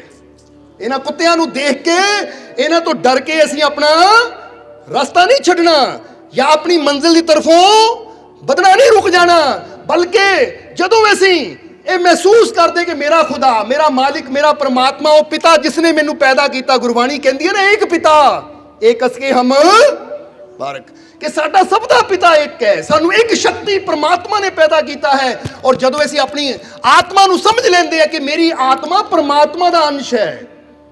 ਹੁਣ ਤੁਸੀਂ ਕਿਉਂ ਕਹਿੰਦੇ ਹੋ ਆ ਮੇਰਾ ਬੱਚਾ? ਕਿਉਂ ਕਹਿੰਦੇ ਹੋ ਤੁਸੀਂ ਹਰੇਕ ਬੱਚੇ ਨੂੰ ਕਿਉਂ ਨਹੀਂ ਕਹਿੰਦੇ ਮੇਰਾ ਬੱਚਾ? ਜਵਾਬ ਦੇਣਾ ਸਾਨੂੰ ਜ਼ਰਾ। ਤੁਸੀਂ ਉਹਨੂੰ ਹੀ ਕਹਿੰਦੇ ਹੋ ਮੇਰਾ ਬੱਚਾ ਜਿਹੜਾ ਪਤਾ ਮੇਰਾ ਅੰਸ਼ ਹੈ, ਯਾਨੀ ਇਹ ਮੇਰੇ ਜ਼ਰੀਏ ਦੁਨੀਆ ਤੇ ਆਇਆ ਹੈ। ਉਹਨੂੰ ਹੀ ਕਹਿੰਦੇ ਆ ਨਾ, ਮਾਂ ਉਸੇ ਬੱਚੇ ਨੂੰ ਕਹੇਗੀ ਮੇਰਾ ਬੱਚਾ ਜਿਹਨੂੰ ਉਹਨੇ 9 ਮਹੀਨੇ ਗਰਭ 'ਚ ਰੱਖਿਆ, ਪਤਾ ਮੇਰਾ ਅੰਸ਼ ਹੈ ਇਹ, ਇਸ ਲਈ ਇਹਨੂੰ ਕੁਛ ਹੋਏਗਾ ਤੇ ਇਹਦੀ ਫਿਕਰ ਮੈਨੂੰ ਹੋਏਗੀ। ਤਾਂ ਜੇ 10 ਬੱਚੇ, 20 ਬੱਚੇ, 50 ਬੱਚੇ ਵੀ ਖੇਡਦੇ ਆ ਤਾਂ ਮਾਂ ਨੇ ਕਿਸੇ ਨੂੰ ਨਹੀਂ ਕਹਿਣਾ ਮੇਰਾ, ਮਾਂ ਨੇ ਉਹਨੂੰ ਹੀ ਕਹਿਣਾ ਜਿਹੜਾ ਪਤਾ ਮੇਰਾ ਅੰਸ਼ ਹੈ। ਤਾਂ ਜਦੋਂ ਪਤਾ ਹੈ ਕਿ ਜੇ ਇਹ ਮੇਰਾ ਅੰਸ਼ ਹੈ, ਤਾਂ ਮਾਂ ਬਾਪ ਕਹਿੰਦੇ ਆ ਬੇਟਾ ਤੂੰ ਖੇਡ, ਤੈਨੂੰ ਡਰਨ ਦੀ ਲੋੜ ਨਹੀਂ, ਮੈਂ ਤੇਰੇ ਨਾਲ ਹੈ, ਜਿੱਥੇ ਤੈਨੂੰ ਜ਼ਰੂਰਤ ਹੋਏਗੀ ਮੈਂ ਤੇਰੀ ਰੱਖਿਆ ਵਾਸਤੇ ਖੜਾ ਹੋਊਂਗਾ। ਤਾਂ ਜ਼ਰਾ ਸੋਚੋ, ਜੇ ਅਸੀਂ ਇਹ ਯਕੀਨ ਕਰ ਲਈਏ, ਵਿਸ਼ਵਾਸ ਕਰ ਲਈਏ ਕਿ ਅਸੀਂ ਵੀ ਆਪਣੇ ਮਾਲਿਕ ਦੇ, ਪਰਮਾਤਮਾ ਪ੍ਰਭੂ ਦੇ ਅੰਸ਼ ਹੈ, ਤਾਂ ਫਿਰ ਸਾਨੂੰ ਡਰਨ ਦੀ ਕੀ ਲੋੜ ਹੈ? ਅਸੀਂ ਜਿੱਥੇ ਵੀ ਜਾਵਾਂਗੇ ਉਹ ਹਰ ਜਗ੍ਹਾ ਸਾਡੀ ਰੱਖਿਆ ਕਰੇਗਾ, ਸੰਭਾਲ ਕਰੇਗਾ। ਜੇ ਵਿਸ਼ਵਾਸ ਕਰਾਂਗੇ ਤਾਂ ਫਿਰ ਆਂਦਾ ਵੀ ਹੈ ਕਿ ਤੂੰ ਮੇਰਾ ਰਾਖਾ ਸਭਨੀ ਥਾਈ, ਫਿਰ ਉਹ ਰਾਖੀ ਵੀ ਕਰੇਗਾ। ਯਕੀਨ ਕਰ ਲੈਂਦਾ ਕੁੱਤਾ ਮੇਰਾ ਨੁਕਸਾਨ ਕਰ ਸਕਦਾ ਹੈ, ਪਰ ਇਹ ਯਕੀਨ ਨਹੀਂ ਕਰਦਾ ਕਿ ਮੇਰੀ ਰਾਖੀ ਕਰਨ ਵਾਲਾ ਮੇਰਾ ਮਾਲਿਕ ਵੀ ਮੇਰੇ ਨਾਲ ਹੈ। ਸੋ ਇੱਥੇ ਇਸ਼ਾਰਾ ਕੀ ਕਰਨਾ ਚਾਹੁੰਦੇ ਕਿ ਜੀਵਨ ਦੇ ਵਿੱਚ ਕਈ ਰੁਕਾਵਟਾਂ ਆਣਗੀਆਂ, ਕਈ ਲੋਕ ਇਦਾਂ ਦੀਆਂ ਗੱਲਾਂ ਬੋਲਣਗੇ, ਤੇਤੋਂ ਨਹੀਂ ਹੋਣਾ, ਤੂੰ ਨਹੀਂ ਕਰ ਸਕਦਾ, ਤੂੰ ਕਦੀ ਕਾਮਯਾਬ ਨਹੀਂ ਹੋਣਾ, ਤੈਨੂੰ ਸਫਲਤਾ ਨਹੀਂ ਮਿਲਣੀ, ਤੇਰਾ ਇਹ ਦੁੱਖ ਦੂਰ ਨਹੀਂ ਹੋਣਾ। ਤਾਂ ਇਹ ਸਮਝ ਲਓ ਕਿ ਬੋਲਣ ਵਾਲੇ ਬਹੁਤ ਬੋਲਦੇ ਐ, ਅਸੀਂ ਉਹਨਾਂ ਦੀਆਂ ਗੱਲਾਂ ਵੱਲ ਧਿਆਨ ਨਹੀਂ ਦੇਣਾ, ਅਸੀਂ ਧਿਆਨ ਦੇਣਾ ਉਹ ਸ਼ਕਤੀ ਦੀ ਤਰਫ ਜਿਸ ਨੇ ਸਾਨੂੰ ਪੈਦਾ ਕੀਤਾ, ਕਿ ਜੇ ਉਹ ਚਾਵੇ ਤਾਂ ਅਸੰਭਵ ਵੀ ਸੰਭਵ ਹੋ ਸਕਦਾ ਹੈ। ਜਿਹਨੂੰ ਕੋਈ ਨਹੀਂ ਕਰ ਸਕਦਾ, ਜੇ ਤੇ ਉਹਦੀ ਮਿਹਰ ਹੋ ਜਾਵੇ ਉਹਨੂੰ ਉਹ ਵੀ ਕਰਕੇ ਦਿਖਾ ਸਕਦਾ ਹੈ। ਬਸ ਗੱਲ ਤਾਂ ਵਿਸ਼ਵਾਸ ਦੀ ਹੈ, ਗੱਲ ਤਾਂ ਯਕੀਨ ਦੀ ਹੈ, ਸਮਝਦੇ ਹੋ ਕਿ ਨਹੀਂ? ਇਸ ਲਈ ਇਹ ਸਮਝਣਾ ਜ਼ਰਾ ਸਾਰਿਆਂ ਨੇ। ਅਬਦੁਲ ਕਲਾਮ ਨੇ ਉਸ ਲਈ ਕਿਹਾ ਕਿ ਜਦੋਂ ਬਾਪ ਨੇ ਬਾਹ ਪਕੜੀ ਤਾਂ ਮੇਰਾ ਡਰ ਦੂਰ ਹੋ ਗਿਆ। ਫਿਰ ਮੇਰੇ ਬਾਪ ਨੇ ਮੈਨੂੰ ਇਹ ਸਿਖਾਇਆ ਕਿ ਮੁਸੀਬਤਾਂ ਦੇਖ ਕੇ ਡਰਨਾ ਨਹੀਂ ਹੈ, ਨਿਰਾਸ਼ ਨਹੀਂ ਹੋਣਾ, ਘਰ ਨੂੰ ਨਹੀਂ ਮੁੜਨਾ, ਬਲਕਿ ਉਹ ਮੁਸੀਬਤਾਂ ਦੇ ਸਾਹਮਣੇ ਤਣ ਕੇ ਖੜ ਜਾਣਾ ਹੈ। ਤਾਂ ਫਿਰ ਤੁਸੀਂ ਦੇਖੋਗੇ ਕਿ ਜਦੋਂ ਮੁਸੀਬਤਾਂ ਵੱਲ ਤੁਸੀਂ ਕਦਮ ਵਧਾਉਂਦੇ ਹੋ ਤਾਂ ਮੁਸੀਬਤਾਂ ਛੋਟੀਆਂ ਹੁੰਦੀਆਂ ਚਲੀਆਂ ਜਾਂਦੀਆਂ, ਤੁਹਾਡੀ ਹਿੰਮਤ, ਤੁਹਾਡਾ ਹੌਸਲਾ ਬੜਾ ਹੁੰਦਾ ਚਲਾ ਜਾਂਦਾ ਹੈ। ਬੋਲੋ ਸਮਝਦੇ ਹੋ ਕਿ ਨਹੀਂ? ਇਹ ਸਮਝਣਾ ਜ਼ਰਾ ਸਾਰਿਆਂ ਨੇ, ਕਿਉਂਕਿ ਪਹਿਲਾਂ ਕੀ ਹੁੰਦਾ ਹੈ, ਜਿੱਦਾਂ ਅਸੀਂ ਇੱਕ ਨਾ ਇੰਟਰਵਿਊ ਸੁਣ ਰਹੇ ਸੀ, ਬੜੀ ਪਿਆਰੀ ਉਹ 'ਚ ਇੱਕ ਚੀਜ਼ ਦਾ ਪਤਾ ਲੱਗਾ। ਇੱਕ ਸਕਾਈ ਡਾਈਵਿੰਗ ਹੁੰਦੀ ਹੈ, ਸਕਾਈ ਡਾਈਵਿੰਗ ਸਮਝਦੇ ਹੋ ਕਿ ਨਹੀਂ? ਇੱਕ ਬਾਹਰਲਾ ਹੀਰੋ ਜਿਹਦਾ ਨਾਮ ਬਿਲ ਸਮਿਥ ਹੈ, ਉਹ ਦੱਸਦਾ ਜਦੋਂ ਉਹਨਾਂ ਦੁਬਈ ਦੇ ਅੰਦਰ ਪਹਿਲੀ ਵਾਰ ਸਕਾਈ ਡਾਈਵਿੰਗ ਕਰਨੀ ਸੀ ਨਾ, ਪਲੇਨ ਤੇ ਜਾ ਕੇ 14,000 ਫੁੱਟ ਦੀ ਉਚਾਈ ਤੋਂ ਛਾਲ ਮਾਰਦੇ ਆ, ਤੇ ਕਹਿੰਦੇ ਪਹਿਲੀ ਵਾਰ ਕਰਨੀ ਸੀ ਤਾਂ ਮੇਰੇ ਹੱਥ ਪੈਰ ਇਦਾਂ ਕੰਬਦੇ ਸੀ, ਬੜਾ ਡਰ ਰਿਹਾ ਸੀ ਮੈਂ ਕਿ ਮੈਂ ਪਾਇਲਟ ਨੂੰ ਉਹਦੇ ਜਿਹੜੇ ਅੰਦਰ ਹੁੰਦੇ ਨਾ ਉਹਨਾਂ ਨੂੰ ਮੈਂ ਕਹਿ ਰਿਹਾ ਸੀ ਮੈਂ ਨਹੀਂ ਕਰਨੀ, ਮੈਂ ਹੱਥ ਜੋੜਨ ਲੱਗ ਪਿਆ, ਮਿਹਨਤਾਂ ਕਰਨ ਲੱਗ ਪਿਆ, ਉਹਨੂੰ ਛੱਡ ਦਿਓ ਮੈਨੂੰ, ਮੈਂ ਨਹੀਂ ਕਰਨੀ। ਪਰ ਉਹ ਕਹਿੰਦੇ ਪੈਸੇ ਖਰਚੇ, ਹੁਣ ਤਾਂ ਕਰਨੀ ਪੈਣੀ ਹੈ। ਉਹਨੇ ਜ਼ਬਰਦਸਤੀ ਮੇਰੇ ਪੈਰਾਸ਼ੂਟ ਬਣਾਇਆ, ਫਿਰ ਆਪ, ਕਿਉਂਕਿ ਉਹ ਇਕੱਲੇ ਨੂੰ ਛੱਡਦੇ ਨਹੀਂ ਹੈ, ਨਾਲ ਉਹ ਕੋਚ ਵੀ ਹੁੰਦਾ ਜਿਹੜਾ ਸਿਖਲਾਈ ਦੇਣ ਵਾਲਾ ਹੈ। ਕਹਿੰਦੇ ਫਿਰ ਉਹਨਾਂ ਨੇ ਮੈਨੂੰ ਜਦੋਂ ਡਾਈਵ ਕਰਾਈ, ਤਾਂ ਇੰਨਾ ਆਨੰਦ ਆਇਆ, ਥੱਲੇ ਉਤਰ ਕੇ ਮੈਂ ਉਹਨਾਂ ਨੂੰ ਕਿਹਾ ਵਨਸ ਮੋਰ, ਇੱਕ ਵਾਰ ਫਿਰ। जरा समझना। तो उस वेले कहते सब तो पहला मैं ਉਹਦਾ ਧੰਨਵਾਦ ਕੀਤਾ कि शुक्रिया ਤੁਸੀਂ ਜ਼ਬਰਦਸਤੀ कराया, क्योंकि जे ना करांदे ਤਾਂ ਇਹ डर सारी जिंदगी मेरे अंदर बैठा रहना सी, पर ਤੁਸੀਂ कराया तो ਹੁਣ सारी जिंदगी वास्ते मेरे अंदरों डर निकल गया। क्योंकि कई बार मुसीबतों ਨੂੰ देख के जे डर के बह जाइए तो सारी जिंदगी डरते रवांगे, तो जे ਉਹਨਾਂ ਦਾ सामना करांगे तो सारी जिंदगी वास्ते डर दूर हो जाएगा। इसलिए ਅਸੀਂ ਤੁਹਾਨੂੰ ਕਹਾਂਗੇ ਜਿਹੜੀ ਚੀਜ਼ ਤੋਂ ਡਰ ਲੱਗਦਾ ਨਾ, ਬੱਚਿਆਂ ਨੂੰ ਪੇਪਰ ਤੋਂ ਡਰ ਲੱਗਦਾ ਹੈ, ਉਹ ਕੋ ਪਾਣਾ ਹੀ ਹੈ, ਠੀਕ ਹੈ फेल हो जाऊं पर मैं पेपर पाना है, क्योंकि गल पास होने की नहीं है, गल अपने डर नूं जितण दी है। समझदे हो कि नहीं? जदों तुसीं अपने डर ते जित हासिल करदे हो तो यह तुहाडी सब तो बड़ी अचीवमेंट होंदी है, यह तुहाडा सब तो बड़ा इनाम होंदा है। ये याद रखना, गोल्ड मैडल कोई बड़ा इनाम नहीं है, सब तो बड़ा इनाम है अपने डर नूं जितना। समझदे हो कि नहीं? इसलिए हिम्मत नूं, अपने हौसले नूं असीं बुलंद करना है। मुसीबतां परेशानियां तो रास्ते च बहुत होंदियां है, पर जिद्दां अब्दुल कलाम के पिता ने कहा कि रास्ते दीयां मुसीबतां देख के डर के घर नहीं मुड़ना, निराश होकर नहीं बैठना, बल्कि उन्हां दा सामना करके उन्हां नूं रास्ते चों हटा के अपनी मंजिल की तरफ बढ़ना है। यही एक विजेता दी, चैंपियन की निशानी है। हुण तुसीं की हो, चैंपियन हो कि नहीं? तो फिर कह दिओ अज तो मैं किसी मुसीबत तो डरना नहीं है, बल्कि हर मुसीबत का मैं सामना करना है। क्योंकि महात्मा बुद्ध ने कहा कि इंसान के दुखों के ना 3 कारण होंगे हैं। महात्मा बुद्ध जेडे कि अपने सेवकों को समझाते हैं, धम्मपद अंदर बड़ी प्यारी लाइन आई है कि इंसान के दुखों के 3 कारण होंगे हैं। हुण दस दिओ 3 कारण किहड़े है? पहला कारण दसिया महात्मा बुद्ध ने इंसान के दुखों का कि इंसान अपने आप नूं वो परमात्मा तो जुदा समझता है। यह पहला कारण है दुखों का कि असीं अपने आप नूं परमात्मा नूं अपने तो जुदा समझते हैं। असीं समझते हो रब किते होर है तो मैं कुछ होर। और यही चीज़ जदों असीं समझ लैंदे हैं तो असीं अपने आप नूं कमज़ोर बना लैंदे हैं। की बना लैंदे हैं? कमज़ोर बना लैंदे हैं। क्योंकि जदों असीं अपनी शक्ति नाल अपने आप नूं तोड़ लैंदे हैं तो फिर असीं कमज़ोर रह जाते हैं। तो जे असीं ये महसूस करते रहिए कि मैं किते भी होवां, घर च होवां, बाहर होवां, पानी च होवां, हवा च होवां, यानी प्लेन च भी बैठा होवां, दुनिया के किसी भी कोने ते होवां, मैं रिश्तेदारों तो दूर हो सकता है, पति पत्नी तो, माँ पिता तो दूर हो सकता है, पर एक ताकत ऐसी है जिहड़ी सदा मेरे नाल है, ना मैं उस तो जुदा ना वो मेरे तो जुदा। जदों इस चीज़ नूं असीं समझ लिया तो साडियां तकलीफां दुखां दा अंत होना शुरू हो जाता है। समझना जरा सारिਆਂ ने। हुण तुसीं की मनदे हो अपने आप नूं कि असीं परमात्मा नाल जुड़े हुए हैं? मनदे हो? जवाब दिओ सानू। ਜਾਂ ਮੰਨਦੇ ਹੋ ਕਿ ਰੱਬ ਕਿਤੇ ਆਸਮਾਨ ਤੇ ਬੈਠਾ, ਜਾਂ ਰੱਬ ਕਿਤੇ ਤੀਰਥਾਂ ਤੇ ਬੈਠਾ, ਜਾਂ ਰੱਬ ਕਿਤੇ ਮੰਦਿਰ ਵਿੱਚ ਬੈਠਾ, ਕਿਸੇ ਮਸਜਿਦ 'ਚ ਬੈਠਾ ਹੈ, ਕਿਸੇ ਧਾਰਮਿਕ ਸਥਾਨ ਤੇ ਬੈਠਾ, ਤੇ ਅਸੀਂ ਘਰ ਬੈਠੇ ਆ ਜਾਂ ਇੱਥੇ ਬੈਠੇ ਆ ਤਾਂ ਰੱਬ ਕੋਲ ਜਾਵਾਂਗੇ, ਉਹਨੂੰ ਮਿਲਾਂਗੇ? ਕੀ ਸਮਝਦੇ ਅਸੀਂ? ਕਿਉਂਕਿ ਸਾਡੇ ਪਰੇਸ਼ਾਨੀਆਂ ਦਾ ਸਭ ਤੋਂ ਪਹਿਲਾ ਕਾਰਨ ਉਹਨਾਂ ਨੇ ਇਹੀ ਦੱਸਿਆ ਮਹਾਤਮਾ ਬੁੱਧ ਨੇ ਕਿ ਅਸੀਂ ਆਪਣੇ ਆਪ ਨੂੰ ਆਪਣੇ ਭਗਵਾਨ ਤੋਂ, ਪਰਮਾਤਮਾ ਤੋਂ, ਸ਼ਕਤੀ ਤੋਂ ਜੁਦਾ ਸਮਝਦੇ ਆ। ਔਰ ਜਦੋਂ ਜੁਦਾ ਸਮਝਣਾ ਸ਼ੁਰੂ ਕਰ ਦਿੰਦੇ ਆ ਤਾਂ ਇਹ ਸਾਡੀ ਸਭ ਤੋਂ ਬੜੀ ਕਮਜ਼ੋਰੀ ਹੁੰਦੀ ਹੈ, ਵੀਕਨੈਸ ਹੁੰਦੀ ਹੈ, ਜੋ ਸਾਨੂੰ ਤਕਲੀਫਾਂ ਦੁੱਖਾਂ ਨਾਲ ਭਰ ਦਿੰਦੀ ਹੈ। ਇਹ ਯਾਦ ਰੱਖਣਾ ਸਾਰਿਆਂ ਨੇ। ਹੁਣ ਜਿੱਦਾਂ ਇਹ ਕਈ ਵਾਰ ਇਸ਼ਾਰਾ ਕਰੀਦਾ ਕਿ ਇਸ ਵੇਲੇ ਤੁਸੀਂ ਦੇਖ ਰਹੇ ਹੋ ਇਹ ਮਾਈਕ ਚੱਲ ਰਿਹਾ ਹੈ, ਇਹ ਬਾਕਸ ਚੱਲ ਰਿਹਾ, ਇਹ ਡੈਕ ਚੱਲ ਰਹੇ ਹੈ। ਹੁਣ ਜੇ ਕਿਹਾ ਜਾਵੇ ਬਿਜਲੀ ਘਰ ਬਹੁਤ ਦੂਰ ਹੈ, ਬਿਜਲੀ ਘਰ ਤਾਂ ਕਿੱਥੇ ਹੋਏਗਾ? ਇੱਥੇ ਸ਼ਾਇਦ ਮਾਲਪੁਰ ਹੋਵੇ, ਗੜ੍ਹ ਸ਼ੰਕਰ ਹੋਵੇ ਬਿਜਲੀ ਘਰ, ਜਿੱਥੇ ਬਿੱਲ ਭਰਨ ਜਾਂਦੇ ਹੋ ਤੁਸੀਂ। ਹੁਣ ਬਿਜਲੀ ਘਰ ਬੇਸ਼ੱਕ ਉੱਥੇ ਹੈ, ਪਰ ਬਿਜਲੀ ਤੁਹਾਨੂੰ ਇੱਥੇ ਵੀ ਮਿਲ ਰਹੀ ਹੈ। ਔਰ ਇਹ ਉਹਦੇ ਨਾਲ ਤਾਰਾਂ ਜੁੜੀਆਂ ਹੋਈਆਂ ਹੈ, ਕਿਉਂਕਿ ਤਾਰ ਜੁੜੀ ਹੈ ਤਾਂ ਹੀ ਕਰੰਟ ਆ ਰਿਹਾ ਹੈ। ਹੁਣ ਜੇ ਬੰਦਾ ਸੋਚੇ ਇਹ ਪਲੱਗ ਅਲੱਗ ਚੀਜ਼ ਹੈ ਤਾਂ ਬਿਜਲੀ, ਉਹ ਬਿਜਲੀ ਅਲੱਗ ਚੀਜ਼ ਹੈ, ਨਹੀਂ, ਬਿਜਲੀ ਘਰ ਅੰਦਰ ਵੀ ਉਹੀ ਬਿਜਲੀ ਹੈ। ਤਾਂ ਜਿਹੜੀ ਬਿਜਲੀ ਇੱਥੇ ਇੱਕ ਛੋਟੇ ਜਿਹੇ ਪਲੱਗ 'ਚ ਆ ਰਹੀ ਹੈ, ਇੱਥੇ ਵੀ ਉਹੀ ਬਿਜਲੀ ਹੈ। ਹਾਂ, ਮਾਤਰਾ ਘੱਟ ਵੱਧ ਹੋ ਸਕਦੀ ਹੈ ਕਿ ਇੱਥੇ ਦੀ ਮਾਤਰਾ ਥੋੜੀ ਹੈ ਤਾਂ ਉੱਥੇ 11,000 ਵੋਲਟ ਹੋਏਗਾ ਜਾਂ 400 ਤੋਂ ਉੱਪਰ ਵੋਲਟ ਹੋਏਗਾ, ਮਾਤਰਾ ਅਲੱਗ ਹੋ ਸਕਦੀ ਹੈ, ਪਰ ਬਿਜਲੀ ਤਾਂ ਉਹੀ ਹੈ। ਇਸੇ ਤਰ੍ਹਾਂ ਇਹ ਵੀ ਯਾਦ ਰੱਖੋ ਕਿ ਪਰਮਾਤਮਾ ਪ੍ਰਭੂ ਦੇ ਨਾਲ ਅਸੀਂ ਵੀ ਇੱਦਾਂ ਹੀ ਜੁੜੇ ਹੋਏ ਹਾਂ ਕਿ ਜਿਹੜੀ ਸ਼ਕਤੀ ਉਹਦੇ ਅੰਦਰ ਹਜ਼ਾਰਾਂ ਵੋਲਟ ਹੈ, ਤਾਂ ਸਾਡੇ ਅੰਦਰ ਬੇਸ਼ੱਕ ਥੋੜੀ ਮਾਤਰਾ 'ਚ, ਪਰ ਹੈ ਉਹਦੀ ਹੀ ਸ਼ਕਤੀ ਸਾਡੇ ਅੰਦਰ। ਤਾਂ ਜੇ ਉਹਦੀ ਸ਼ਕਤੀ ਸਾਡੇ ਅੰਦਰ ਹੈ ਤਾਂ ਫਿਰ ਅਸੀਂ ਆਪਣੇ ਆਪ ਨੂੰ ਕਮਜ਼ੋਰ ਕਿੱਦਾਂ ਸਮਝਦੇ ਹਾਂ? ਇਹ ਕਿੱਦਾਂ ਅਸੀਂ ਮਾੜੀਆਂ ਤਕਲੀਫਾਂ, ਪਰੇਸ਼ਾਨੀਆਂ, ਬਿਮਾਰੀਆਂ ਤੋਂ ਡਰ ਜਾਂਦੇ ਹਾਂ? ਜਰਾ ਸਮਝਣਾ ਸਾਰਿਆਂ ਨੇ। ਹਾਂ, 2 ਦਿਨ ਪਹਿਲਾਂ ਵੀਰਵਾਰ ਸੀ, ਅੱਜ ਸ਼ਨੀਵਾਰ ਹੈ, 2 ਦਿਨ ਪਹਿਲਾਂ ਵੀਰਵਾਰ, ਇੱਕ ਔਰਤ ਆਈ ਖੜੀ ਹੋ ਕੇ ਸੰਗਤ 'ਚ ਦੱਸ ਰਹੀ ਸੀ ਕਿ ਮਾਲਕੋ ਮੈਨੂੰ ਬ੍ਰੇਨ ਟਿਊਮਰ ਸੀ, ਦਿਮਾਗ ਦੇ ਅੰਦਰ ਕੈਂਸਰ ਹੁੰਦਾ ਹੈ, ਬ੍ਰੇਨ ਟਿਊਮਰ ਸੀ। ਜਰਾ ਗੌਰ ਕਰਨਾ, ਜਲਦੀ ਉਹਦੀ ਵੀਡੀਓ ਵੀ YouTube ਤੇ ਪੈ ਜਾਏਗੀ, ਤੁਸੀਂ ਦੇਖ ਸਕਦੇ ਹੋ ਕਿ ਬਸੀ ਵਜੀਦ ਸੀ ਉਹਦਾ ਪਿੰਡ। ਕਹਿੰਦੀ ਮੈਨੂੰ ਬ੍ਰੇਨ ਟਿਊਮਰ ਸੀ, ਮੈਂ ਚੱਲ ਵੀ ਨਹੀਂ ਸਕਦੀ ਸੀ, ਬੈੱਡ ਤੋਂ ਹਿੱਲ ਵੀ ਨਹੀਂ ਸਕਦੀ ਸੀ, ਪਰ ਬੱਚਿਆਂ ਨੇ ਆ ਕੇ ਬੇਨਤੀ ਕੀਤੀ, ਰਹਿਮਤ ਲਈ ਅੱਜ ਮੈਂ ਆਪ ਚੱਲ ਕੇ ਦਰਬਾਰ ਤੇ ਆਈ ਹਾਂ। ਸਾਹਮਣੇ ਚੱਲ ਕੇ ਆਈ ਸੀ ਉਹ। ਅਸੀਂ ਦੱਸਣਾ ਕੀ ਚਾਹੁੰਦੇ ਹਾਂ ਕਿ ਜਦੋਂ ਡਾਕਟਰ ਕੀ ਕਹਿੰਦੇ ਹੈ, ਡਾਕਟਰ ਕੀ ਬੋਲਦੇ ਆ, ਡਾਕਟਰ ਨੇ ਸਾਡੀ ਇਹ ਸਰੀਰ ਦੀ ਅਵਸਥਾ ਦੇਖ ਕੇ ਕਹਿਣਾ ਹੈ। ਜਿੱਦਾਂ ਹੁਣ ਫਰਜ਼ ਕਰੋ ਆ ਪੇਟ ਦੀਆਂ ਸਾਰੀਆਂ ਟਹਿਣੀਆਂ ਤੋੜ ਦਈਏ ਤਾਂ ਤੁਹਾਨੂੰ ਕੋਈ ਪੁੱਛੇ ਭਾਈ ਪੇਟ ਕੀ ਹੈ, ਤੁਸੀਂ ਕਹਿਣਾ ਪੇਟ ਤਾਂ ਟਹਿਣੀਆਂ ਤੋਂ ਖਾਲੀ ਹੈ, ਪੱਤਿਆਂ ਤੋਂ ਖਾਲੀ ਹੈ।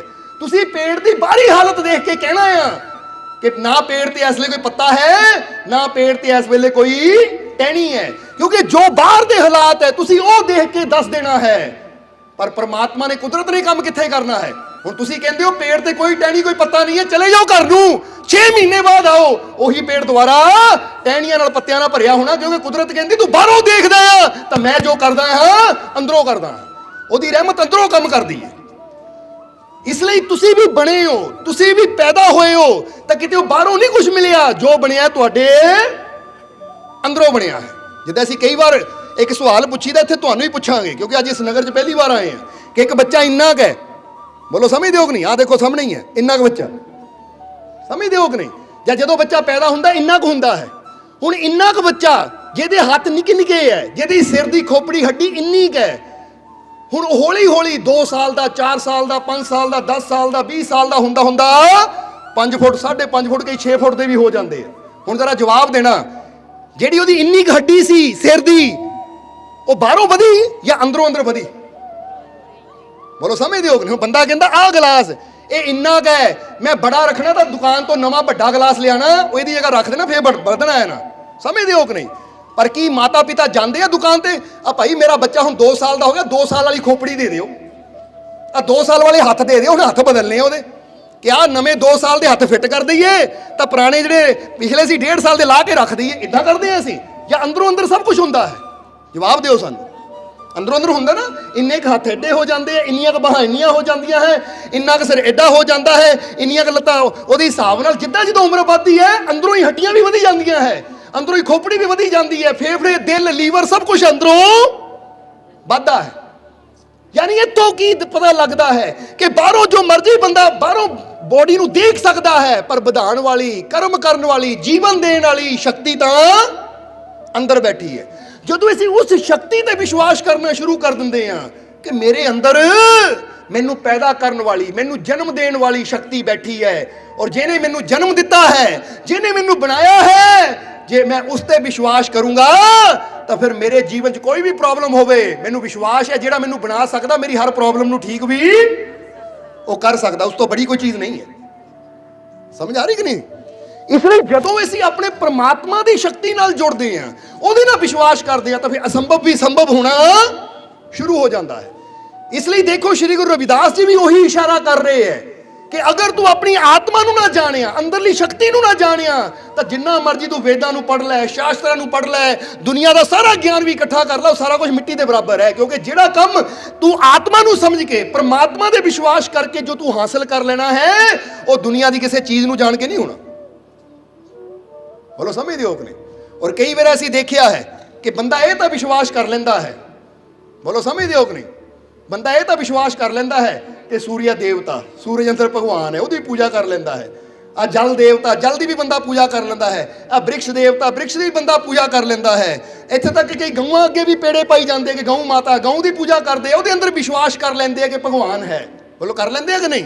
ਹਰ ਜਗ੍ਹਾ ਬੰਦਾ ਵਿਸ਼ਵਾਸ ਕਰ ਲੈਂਦਾ ਭਗਵਾਨ ਹੈ। ਜੇ ਹਰ ਜਗ੍ਹਾ ਕਰਦੇ ਹੋ ਤਾਂ ਇਸ ਤੇ ਕਿਉਂ ਨਹੀਂ ਕਰਦੇ ਕਿ ਮੇਰੇ ਅੰਦਰ ਵੀ ਉਹ ਭਗਵਾਨ ਹੈ, ਉਹ ਸ਼ਕਤੀ ਹੈ। ਦੂਜਿਆਂ ਤੇ ਵਿਸ਼ਵਾਸ ਕਰਾਂਗੇ ਤਾਂ ਤੁਹਾਨੂੰ ਉਹ ਫਾਇਦਾ ਨਹੀਂ ਹੋਏਗਾ ਜਿਹੜਾ ਵਿਸ਼ਵਾਸ ਜਦੋਂ ਆਪਣੇ ਅੰਦਰ ਬੈਠੀ ਸ਼ਕਤੀ ਤੇ ਕਰਾਂਗੇ ਕਿ ਮੇਰੇ ਅੰਦਰ ਪਰਮਾਤਮਾ ਹੈ। ਜਦੋਂ ਇਹ ਤੇ ਵਿਸ਼ਵਾਸ ਕਰ ਲਿਆ ਤਾਂ ਫਿਰ ਜਿਹੜਾ ਲਾਭ ਤੁਹਾਨੂੰ ਹੋਣਾ ਹੈ ਉਹ ਬਾਹਰਲੀਆਂ ਚੀਜ਼ਾਂ ਤੇ ਵਿਸ਼ਵਾਸ ਕਰਨਾ ਨਹੀਂ ਹੋਣਾ। ਔਰ ਇਹੀ ਵਿਧੀ ਸਾਨੂੰ ਪੂਰਨ ਗੁਰੂ ਦਿੰਦੇ ਹੈ। ਔਰ ਵਿਸ਼ਵਾਸ ਕਦੋਂ ਹੁੰਦਾ ਹੈ? ਜਦੋਂ ਬੰਦਾ ਉਹਦੇ ਨਾਲ ਜੁੜਦਾ ਹੈ। ਕਿਉਂਕਿ ਕਿਸੇ ਚੀਜ਼ ਨੂੰ ਬੰਦਾ ਕਹਿੰਦਾ ਪਹਿਲਾਂ ਮਹਿਸੂਸ ਕਰੂੰਗਾ। ਹੁਣ ਗੁੜ ਮਿੱਠਾ ਹੈ, ਕਈ ਵਾਰ ਜਿਹਨੂੰ ਪਤਾ ਹੈ, ਕਿੱਦਾਂ ਪਤਾ ਲੱਗਦਾ ਹੈ? ਉਹ ਪਹਿਲਾਂ ਚੱਖਦਾ ਹੈ। ਕਿਤੇ ਤੁਸੀਂ ਸੇਬ ਖਾਣ ਲੈਣਾ ਹੋਵੇ ਨਾ ਦੁਕਾਨ ਤੋਂ, ਅੰਗੂਰ ਵੀ ਲੈਣੇ ਹੋਣ, ਤੋੜ ਕੇ ਦੇਖਦੇ ਹੋ ਖੱਟੇ ਹੈ ਜਾਂ ਮਿੱਠੇ। ਇਸੇ ਤਰ੍ਹਾਂ ਜਦੋਂ ਸੱਚੇ ਫਕੀਰਾਂ, ਗੁਰੂਆਂ, ਰਹਿਬਰਾਂ ਕੋਲੋਂ ਯੁਕਤੀ ਲੈ ਕੇ ਅਸੀਂ ਆਪਣੇ ਅੰਦਰ ਉਹ ਸ਼ਕਤੀ ਨੂੰ ਮਹਿਸੂਸ ਕਰਦੇ ਹਾਂ ਤਾਂ ਫਿਰ ਪਤਾ ਲੱਗਦਾ ਹੈ, ਜਦੋਂ ਅੰਦਰੋਂ ਝਲਕ ਮਿਲਦੀ ਹੈ ਨਾ ਤਾਂ ਫਿਰ ਪਤਾ ਲੱਗਦਾ ਕਿ ਮੈਂ ਕਿਹੜੀ ਫਿਕਰ ਕਰ ਲੱਗਾ, ਮੈਂ ਕਾਹਦੀ ਚਿੰਤਾ ਕਰ ਲੱਗਾ ਹਾਂ, ਉਹ ਤਾਂ ਮੇਰੇ ਨਾਲ ਹੈ। ਇਸ ਲਈ ਤਾਂ ਸਵਾਮੀ ਵਿਵੇਕਾਨੰਦ ਜੀ ਦੇ ਜੀਵਨ ਦਾ ਵੀ ਬੜਾ ਪਿਆਰਾ ਵਾਕਿਆ ਹੈ। ਸਵਾਮੀ ਵਿਵੇਕਾਨੰਦ ਜੀ ਕਹਿੰਦੇ, ਇੱਕ ਵਾਰ ਮੈਂ ਰੇਲਵੇ ਸਟੇਸ਼ਨ ਤੇ ਗਿਆ ਤਾਂ ਉੱਥੇ ਜੀਵਨ 'ਚ ਮੈਨੂੰ ਦੋ ਚੀਜ਼ਾਂ ਸਿੱਖਣ ਨੂੰ ਮਿਲੀਆਂ ਇੱਕ ਯਾਤਰਾ ਦੇ ਵਿੱਚ। ਉਹ ਕਿਹੜੀਆਂ ਦੋ ਚੀਜ਼ਾਂ ਵਿਵੇਕਾਨੰਦ ਜੀ ਨੇ ਇੱਕ ਰੇਲਵੇ ਸਟੇਸ਼ਨ ਤੇ ਸਿੱਖੀਆਂ? ਉਹ ਕਹਿੰਦੇ, ਜਦੋਂ ਮੈਂ ਰੇਲਵੇ ਸਟੇਸ਼ਨ ਤੇ ਗਿਆ, ਰੇਲ 'ਚ ਬੈਠਣਾ ਸੀ ਤਾਂ ਪਤਾ ਲੱਗਾ ਕਿ ਜਿਹੜੀ ਰੇਲ ਤੇ ਮੈਂ ਜਾਣਾ ਸੀ, ਟ੍ਰੇਨ 'ਚ ਬੈਠਣਾ ਸੀ, ਉਹ ਟ੍ਰੇਨ ਲੇਟ ਹੈ। ਇਸ ਲਈ ਮੈਂ ਵੇਟਿੰਗ ਰੂਮ 'ਚ ਬਹਿ ਗਿਆ। ਕਿੱਥੇ ਬਹਿ ਗਿਆ? ਵੇਟਿੰਗ ਰੂਮ 'ਚ। ਵੇਟਿੰਗ ਰੂਮ ਜਿੱਥੇ ਅਸੀਂ ਇੰਤਜ਼ਾਰ ਕਰਦੇ ਹਾਂ ਕਿ ਟ੍ਰੇਨ ਲੇਟ ਹੈ, ਪਤਾ ਨਹੀਂ ਘੰਟੇ ਬਾਅਦ ਆਣੀ, 2 ਘੰਟੇ ਬਾਅਦ ਆਣੀ, ਜਦੋਂ ਆਏਗੀ ਤਾਂ ਚਲੇ ਜਾਵਾਂਗੇ, ਨਹੀਂ ਤਾਂ ਇੱਥੇ ਬਹਿ ਕੇ ਇੰਤਜ਼ਾਰ ਕਰੀਏ। ਸੋ ਮੈਂ ਵੇਟਿੰਗ ਰੂਮ 'ਚ ਬਹਿ ਗਿਆ ਤਾਂ ਉੱਥੇ ਮੈਂ ਕੀ ਦੇਖਿਆ ਕਿ ਜਿੰਨੇ ਵੀ ਲੋਕ ਮੇਰੇ ਨਾਲ ਉਹ ਟ੍ਰੇਨ 'ਚ ਜਾਣ ਵਾਲੇ ਬਾਕੀ ਵੀ ਸੀ, ਜਿਨ੍ਹਾਂ ਦੀ ਟ੍ਰੇਨ ਲੇਟ ਹੋਈ, ਸਾਰੇ ਬੜੇ ਪਰੇਸ਼ਾਨ ਹੈ। ਘੜੀ ਵੱਲ ਦੇਖ ਰਹੇ, ਇੰਨੀ ਲੇਟ ਹੋ ਗਈ, ਇੰਨਾ ਟਾਈਮ ਹੋ ਗਿਆ, ਇਹ ਸਰਕਾਰ ਦਾ ਕੰਮ ਹੀ ਇਦਾਂ ਦਾ ਹੈ, ਇਹਨਾਂ ਟ੍ਰੇਨਾਂ ਦਾ ਕੰਮ ਹੀ ਇਦਾਂ ਦਾ, ਕੋਸ ਰਹੇ ਹੈ, ਬੁਰਾ ਬੋਲ ਰਹੇ ਹੈ, ਕੋਈ ਕੁਛ ਕਹਿ ਰਿਹਾ ਹੈ, ਕੋਈ ਕੁਛ ਕਹਿ ਰਿਹਾ ਹੈ, ਔਰ ਬੜਾ ਖਿਝ ਰਹੇ ਹੈ। ਪਰ ਉੱਥੇ ਮੈਂ ਦੇਖਿਆ ਇੱਕ ਬੱਚੇ ਨੂੰ, ਕਿਉਂਕਿ ਕਿਸੇ ਮਾਤਾ ਪਿਤਾ ਦਾ ਇੱਕ ਬੱਚਾ ਵੀ ਸੀ, ਉਹ ਉਸੇ ਹੀ ਵਿਸ਼ਰਾਮ ਕਕਸ਼ ਵਿੱਚ ਉਹ ਵੀ ਸੀ, ਪਰ ਉਹਦੇ ਹੱਥ 'ਚ ਇੱਕ ਖਿਡੌਣਾ ਸੀ, ਛੋਟੀ ਜਿਹੀ ਕਾਰ। ਉਹ ਕੀ ਕਰਦਾ ਸੀ?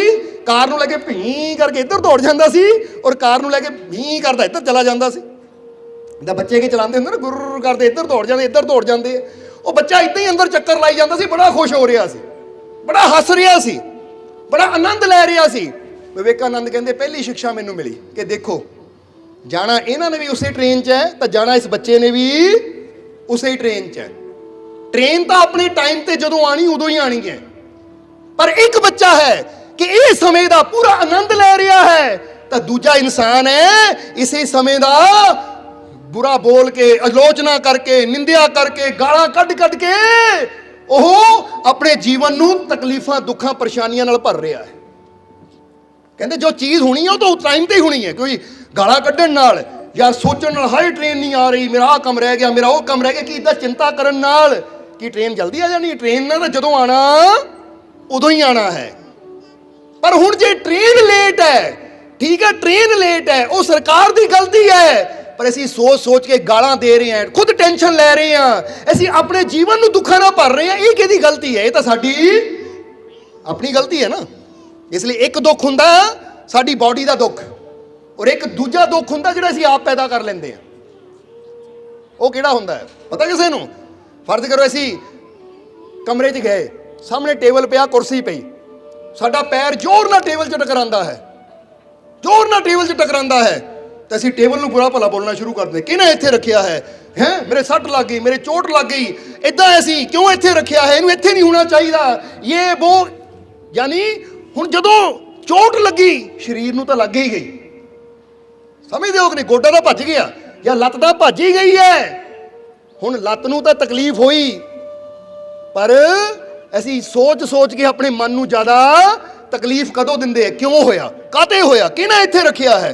ਆਲਾਂਦੇ ਉਹਨੂੰ ਜਿਹਨੇ ਇੱਥੇ ਰੱਖਿਆ ਹੈ, ਜਾਂ ਮੈਂ ਹੀ ਇੱਥੇ ਰੱਖਿਆ, ਮੇਰੇ ਤੋਂ ਹੀ ਗਲਤੀ ਹੋ ਗਈ ਹੈ। ਹੁਣ ਉੱਥੇ ਟੇਬਲ ਦਾ ਕੀ ਕਸੂਰ ਸੀ ਕਿ ਟੇਬਲ ਆਪ ਆ ਕੇ ਵੱਜਾ? ਇਦਾਂ ਭਾਈ ਤੂੰ ਧਿਆਨ ਨਾਲ ਚੱਲ। ਬੋਲੋ, ਸਮਝਦੇ ਹੋ ਕਿ ਨਹੀਂ? ਸੋ ਕਹਿਣਾ ਕੀ ਚਾਹੁੰਦੇ ਹਾਂ ਅਸੀਂ ਕਿ ਇੱਕ ਤਾਂ ਉਹ ਦੁੱਖ ਹੁੰਦਾ ਜੋ ਸਾਨੂੰ ਅਚਾਨਕ ਮਿਲ ਗਿਆ, ਉੱਤੇ ਸਾਡਾ ਕੋਈ ਕੰਟਰੋਲ ਨਹੀਂ, ਕਿਉਂਕਿ ਉਹ ਤਾਂ ਮਿਲ ਹੀ ਗਿਆ ਸਾਨੂੰ। ਹੁਣ ਉਹਨੂੰ ਅਸੀਂ ਕੁਝ ਨਹੀਂ ਕਰ ਸਕਦੇ। ਸੱਟ ਲੱਗ ਗਈ, ਉੱਥੇ ਅਸੀਂ ਕੁਝ ਨਹੀਂ ਕਰ ਸਕਦੇ, ਪਰ ਅੱਗੇ ਅਸੀਂ ਜ਼ਰੂਰ ਕਰ ਸਕਦੇ। ਹੁਣ ਲੱਗ ਗਈ, ਕਮ ਸੇ ਕਮ ਅੰਦਰ ਤਾਂ ਸ਼ਾਂਤ ਰਹੀਏ। ਬਾਹਰੋਂ ਤਾਂ ਦੁੱਖ ਮਿਲਿਆ ਹੀ ਮਿਲਿਆ, ਹੁਣ ਅੰਦਰ ਨੂੰ ਕਿਉਂ ਦੁੱਖਾਂ ਨਾ ਭਰੀਏ? ਬਲਕਿ ਉੱਥੇ ਕਹਿਣਾ ਚਾਹੀਦਾ ਸੀ, ਠੀਕ ਹੈ ਭਾਈ, ਮੇਰੇ ਤੋਂ ਦੇਖ ਕੇ ਨਹੀਂ ਚੱਲ ਹੋਇਆ, ਠੋਕਰ ਲੱਗ ਗਈ, ਅੱਗੇ ਤੋਂ ਮੈਂ ਦੇਖ ਕੇ ਚੱਲਣਾ ਹੈ, ਅੱਗੇ ਤੋਂ ਮੈਂ ਧਿਆਨ ਨਾਲ ਚੱਲਣਾ, ਤਾਂ ਮਸਲਾ ਸਾਰਾ ਹੱਲ ਹੋ ਜਾਂਦਾ ਹੈ। ਪਰ ਹੁੰਦਾ ਕੀ ਹੈ ਕਿ ਬੰਦਾ ਆਪਣੇ ਦੁੱਖਾਂ ਨੂੰ ਆਪ ਹੀ ਵਧਾ ਲੈਂਦਾ ਸੋਚ ਕੇ। ਤੁਹਾਡੇ ਨਾਲ ਤਾਂ ਹੁੰਦੀ ਹੈ ਕਿ ਨਹੀਂ? ਜਰਾ ਸੋਚ ਕੇ ਦੇਖੋ। ਹੁਣ ਫਰਜ਼ ਕਰੋ ਕਿਸੇ ਦਾ 10,000 ਦਾ ਨੁਕਸਾਨ ਹੋ ਗਿਆ, 10,000 ਤਾਂ ਚਲਾ ਹੀ ਗਿਆ, ਪਰ ਹੁਣ ਸੋਚੀ ਜਾਏਗਾ ਮੇਰੇ ਨਾਲ ਇਦਾਂ ਕਿਉਂ ਹੋਇਆ, ਮੇਰੇ ਨਾਲ ਇਦਾਂ ਕਾਹਤੇ ਹੋਇਆ, ਇਹ ਮੇਰੇ ਨਾਲ ਇਦਾਂ ਕਿਉਂ ਹੁੰਦੀ ਹੈ। ਹੁਣ ਜਦੋਂ ਇਦਾਂ ਦੀਆਂ ਸੋਚਾਂ ਬੰਦਾ ਸੋਚਦਾ ਤਾਂ 10,000 ਤਾਂ ਗਿਆ ਹੀ ਹੈ। ਹੁਣ ਸੋਚ ਕੇ ਬੰਦਾ ਆਪਣੇ ਦੁੱਖ ਨੂੰ ਹੋਰ ਜ਼ਿਆਦਾ ਵਧਾ ਲੈਂਦਾ। ਉੱਥੇ ਕੀ ਬੰਦੇ ਨੂੰ ਕਹਿਣਾ ਚਾਹੀਦਾ ਹੈ? ਉਹ 10,000 ਚਲਾ ਗਿਆ, ਕੋਈ ਗੱਲ ਨਹੀਂ, ਸ਼ੁਕਰ ਹੈ ਰੱਬ ਦਾ, ਲੱਖ ਵੀ ਜਾ ਸਕਦਾ ਸੀ, 10 ਲੱਖ ਵੀ ਜਾ ਸਕਦਾ ਸੀ, ਸ਼ੁਕਰ ਹੈ 10 ਗਿਆ, ਅੱਗੇ ਤੋਂ ਧਿਆਨ ਨਾਲ ਚੱਲਣਾ, ਮੈਂ ਅੱਗੇ ਤੋਂ ਨੁਕਸਾਨ ਨਾ ਹੋਵੇ, ਸਿੱਖਿਆ ਲਵਾਂ, ਇਹ ਤੋਂ ਮੈਂ ਸਿੱਖਾਂ। ਕਿਉਂਕਿ ਸਮਝਦਾਰ ਘਟਨਾ ਤੋਂ ਸਿੱਖਦਾ ਹੈ, ਔਰ ਨਾ ਸਮਝ ਉਹ ਘਟਨਾ ਤਾਂ ਘਟਦੀ ਹੈ ਪਰ ਉਹ ਸਿੱਖਦਾ ਨਹੀਂ, ਆਪਣੇ ਦੁੱਖ ਨੂੰ ਵਧਾ ਲੈਂਦਾ ਹੈ। ਇਸ ਲਈ ਕਹਿੰਦੇ ਨਾ, ਜਦੋਂ ਸਾਡੇ ਜੀਵਨ 'ਚ ਕੋਈ ਘਟਨਾ ਹੋਵੇ ਤਾਂ ਜ਼ਰਾ ਸੋਚੋ, ਕਹਿੰਦੇ ਘਟਨਾ, ਸਮਝਦੇ ਹੋ ਕਿ ਨਹੀਂ? ਤਾਂ ਘਟਨਾ ਦਾ ਹੀ ਮਤਲਬ ਹੈ ਘਟ ਨਾ। ਕਿਹੜੀ ਚੀਜ਼ ਘਟਦੀ ਹੈ ਸਾਡੇ ਜੀਵਨ 'ਚ? ਹੁਣ ਕਈਆਂ ਦੇ ਜੀਵਨ 'ਚੋਂ ਘਟਨਾ ਨਾਲ ਖੁਸ਼ੀ ਘਟ ਜਾਂਦੀ ਹੈ, ਕਈਆਂ ਦੇ ਜੀਵਨ 'ਚੋਂ ਘਟਨਾ ਨਾਲ ਸਾਹਸ ਘਟ ਜਾਂਦਾ ਹੈ, ਤਾਂ ਕਈਆਂ ਦੇ ਜੀਵਨ 'ਚੋਂ ਘਟਨਾ ਨਾਲ ਦੁੱਖ ਘਟ ਜਾਂਦਾ ਹੈ। ਕਿਉਂ? ਕਿਉਂਕਿ ਜਿਹੜੇ ਸਮਝ ਲੈਂਦੇ ਉਹ ਘਟਨਾ ਤੋਂ ਸਿੱਖ ਲੈਂਦੇ ਹੈ। ਉਹ ਕਹਿੰਦੇ ਘਟਨਾ ਸਿਖਾਉਣ ਵਾਸਤੇ ਆਈ ਸੀ, ਇਸ ਲਈ ਸਾਡਾ ਦੁੱਖ ਘਟ ਗਿਆ। ਕਹਿੰਦੇ ਨਾ ਘਟਨਾ, ਇਹਨੂੰ ਜਾਨੀ ਘਟਨਾ ਤਾਂ ਹੋਈ ਕਿ ਕੋਈ ਦੁਰਘਟਨਾ ਹੋ ਗਈ, ਪਰ ਘਟਨਾ ਮਤਲਬ ਘਟ ਨਾ। ਕਿਸੇ ਚੀਜ਼ ਨੂੰ ਘਟਾਣਾ ਹੈ ਉਹ ਗੱਲ ਨੂੰ ਦੇਖ ਕੇ, ਸਮਝਦੇ ਹੋ ਕਿ ਨਹੀਂ? ਬੰਦਾ ਕਹਿੰਦਾ ਮੇਰੇ ਚੀਜ਼ ਆਹ ਘਟ ਗਿਆ, ਮੇਰੇ ਖੰਡ ਘਟ ਗਈ, ਦਾਲ ਘਟ ਗਈ, ਇਹਨੂੰ ਕਹਿੰਦੇ ਘਟਨਾ, ਆਹ ਚੀਜ਼ ਘਟ ਗਈ। ਕਿ ਹੁਣ ਜੇ ਤੇਰੇ ਨਾਲ ਵੀ ਇਹ ਘਟਨਾ, ਕੋਈ ਦੁਰਘਟਨਾ ਹੋਈ ਹੈ, ਤਾਂ ਤੇਰੇ ਜੀਵਨ ਚੋਂ ਕੀ ਘਟਣਾ ਚਾਹੀਦਾ ਸੀ? ਜਰਾ ਖੁਸ਼ੀ ਨਹੀਂ ਘਟਣੀ ਚਾਹੀਦੀ ਸੀ, ਬਲਕਿ ਅਗਿਆਨਤਾ ਘਟਣੀ ਚਾਹੀਦੀ ਕਿ ਘਟਨਾ ਨੇ ਮੈਨੂੰ ਸਿੱਖਿਆ ਦਿੱਤੀ ਹੈ ਕਿ ਮੈਂ ਅੱਗੇ ਤੋਂ ਇਹ ਚੀਜ਼ ਤੋਂ ਬਚ ਕੇ ਚਲਾਂ। ਸਮਝ ਰਹੇ ਹੋ ਕਿ ਨਹੀਂ ਤੁਸੀਂ? ਇਸ ਲਈ ਇਹ ਜ਼ਿੰਦਗੀ ਸਾਰਿਆਂ ਨੂੰ ਪਰਮਾਤਮਾ ਨੇ ਦਿੱਤੀ ਹੈ। ਜਿਹਦਾ ਵਿਵੇਕਾਨੰਦ ਜੀ ਕਹਿੰਦੇ ਸਾਰੇ ਉਸ ਵੇਟਿੰਗ ਰੂਮ 'ਚ ਬੈਠੇ ਹੈ। ਟ੍ਰੇਨ ਨੇ ਤੇ ਆਪਣੇ ਸਮੇਂ ਨਾਲ ਹੀ ਆਣਾ ਸੀ, ਪਰ ਬੱਚਾ ਆਨੰਦ ਲੈ ਰਿਹਾ ਉਹ ਪਲਾਂ ਦਾ। ਤਾਂ ਜਿਹੜੇ ਬਾਕੀ ਹੈ ਉਹ ਐਵੇਂ ਅੰਦਰੋਂ ਅੰਦਰ ਦੁਖੀ ਹੋਈ ਜਾਂਦੇ, ਆ ਨਹੀਂ ਰਹੀ ਟ੍ਰੇਨ, ਉਹ ਐਵੇਂ ਬੁਰਾ ਭਲਾ ਬੋਲ ਰਹੇ ਹੈ, ਗੱਲਾਂ ਕਰ ਕਰਕੇ ਸਰਕਾਰ ਦੀ ਨਿੰਦਿਆ ਕਰ ਰਹੇ ਹੈ, ਦੂਜੇ ਨੂੰ ਬੁਰਾ ਬੋਲ ਰਹੇ ਹੈ। ਉਹ ਕਹਿੰਦੇ ਕੀ ਹੋਏਗਾ ਜਵਾਨ ਨੂੰ ਬੁਰਾ ਬੋਲਣਾ, ਕਿਸੇ ਨਿੰਦਿਆ ਕਰਨਾ, ਚੁਗਲੀ ਕਰਨ ਨਾਲ? ਇਹ ਟਾਈਮ ਤੁਸੀਂ ਖੁਸ਼ੀ ਨਾਲ ਵੀ ਬੈਠ ਸਕਦੇ ਹੋ ਕਿ ਚਲੋ ਇਸੇ ਬਹਾਨੇ ਪਰਿਵਾਰ ਕੋ ਕੁਝ ਮਿੰਟ ਬੈਠਣ ਦਾ ਮੌਕਾ ਮਿਲ ਗਿਆ। ਕਿਉਂਕਿ ਟਾਈਮ ਨਾਲ ਜੋ ਹੋਣਾ ਉਹ ਤਾਂ ਹੋਣਾ ਹੀ ਹੈ, ਪਰ ਜਿਹੜਾ ਵਕਤ ਸਾਨੂੰ ਮਿਲਦਾ ਹੈ ਉਹਨੂੰ ਨਿੰਦਿਆ ਕਰਕੇ, ਬੁਰਾ ਬੋਲ ਕੇ, ਮਾੜਾ ਕਰਕੇ ਗੁਜ਼ਾਰਨ ਦੀ ਬਜਾਏ ਅਸੀਂ ਹੱਸ ਕੇ ਖੁਸ਼ੀ ਦੇ ਨਾਲ ਗੁਜ਼ਾਰ ਲਈਏ। ਫਿਰ ਵਿਵੇਕਾਨੰਦ ਜੀ ਕਹਿੰਦੇ ਦੂਜੀ ਘਟਨਾ ਮੈਂ ਕੀ ਦੇਖੀ ਸਟੇਸ਼ਨ ਤੇ, ਕਿ ਜਦੋਂ ਟ੍ਰੇਨ ਆਈ ਸਾਰੇ ਦੌੜੇ ਟ੍ਰੇਨ ਤੇ ਚੜ੍ਹਨ ਵਾਸਤੇ, ਔਰ ਉੱਥੇ ਇੱਕ ਬੈਗ ਦੇਖਿਆ, ਕਿਸੇ ਦੀ ਗਠੜੀ ਦੇਖੀ ਮੈਂ ਕਿ ਜਿਹਨੂੰ ਪੈਰਾਂ 'ਚ ਠੋਕਰਾਂ ਲੱਗ ਰਹੀਆਂ ਸੀ, ਇੱਧਰ ਜਾ ਰਹੀ ਸੀ, ਉੱਧਰ ਜਾ ਰਹੀ ਸੀ, ਉੱਧਰ ਜਾ ਰਹੀ ਸੀ, ਕਦੀ ਕਿਸੇ ਦਾ ਪੈਰ ਵੱਜਦਾ ਸੀ, ਕਦੀ ਕਿਸੇ ਦਾ ਪੈਰ ਵੱਜਦਾ ਸੀ। ਤਾਂ ਉੱਥੇ ਮੈਂ ਪੁੱਛਿਆ ਇਹ ਕਿਹਦੀ ਗਠੜੀ ਹੈ, ਇੱਥੇ ਠੋਕਰਾਂ ਖਾ ਰਹੀ ਹੈ? ਤਾਂ ਕੋਲ ਹੀ ਇੱਕ ਆਦਮੀ ਚਾਹ ਵੇਚ ਰਿਹਾ ਸੀ, ਉਹਨਾਂ ਕਿਹਾ ਸਵਾਮੀ ਜੀ ਇਹ ਲਵਾਰਸ ਪਈ ਹੈ, ਇੱਥੇ ਸਵੇਰ ਦੀ ਦੇਖੀ ਜਾਂਦਾ ਮੈਂ। ਜ਼ਰਾ ਗੌਰ ਕਰਨਾ, ਵਿਵੇਕਾਨੰਦ ਜੀ ਕਹਿੰਦੇ ਦੂਜਾ ਗਿਆਨ ਇਹ ਮਿਲਿਆ ਮੈਨੂੰ ਕਿ ਜਿਹੜਾ ਲਵਾਰਸ ਹੋਏਗਾ ਉਹਨੂੰ ਠੋਕਰਾਂ ਹੀ ਪੈਣਗੀਆਂ ਉਹਨੂੰ, ਕਿਉਂਕਿ ਜਿਹਦਾ ਕੋਈ ਮਾਲਕ ਹੋਵੇ ਨਾ ਫਿਰ ਉਹਨੂੰ ਕਦੀ ਠੋਕਰ ਵੀ ਨਹੀਂ ਲੱਗਦੀ। ਹੁਣ ਤੁਹਾਡਾ ਬੈਗ ਪਰਸ ਕਿਤੇ ਪਿਆ ਹੋਵੇ, ਕੋਈ ਪੈਰ ਲਾ ਦੇਵੇ ਤਾਂ ਕਿਹਦੀ ਮਜਾਲ ਹੈ? ਲਾ ਦੇਵੇ ਪੈਰ, ਤੁਸੀਂ ਕਹਣਾ ਮੇਰਾ ਪਰਸ ਪਰੇ ਹੋ।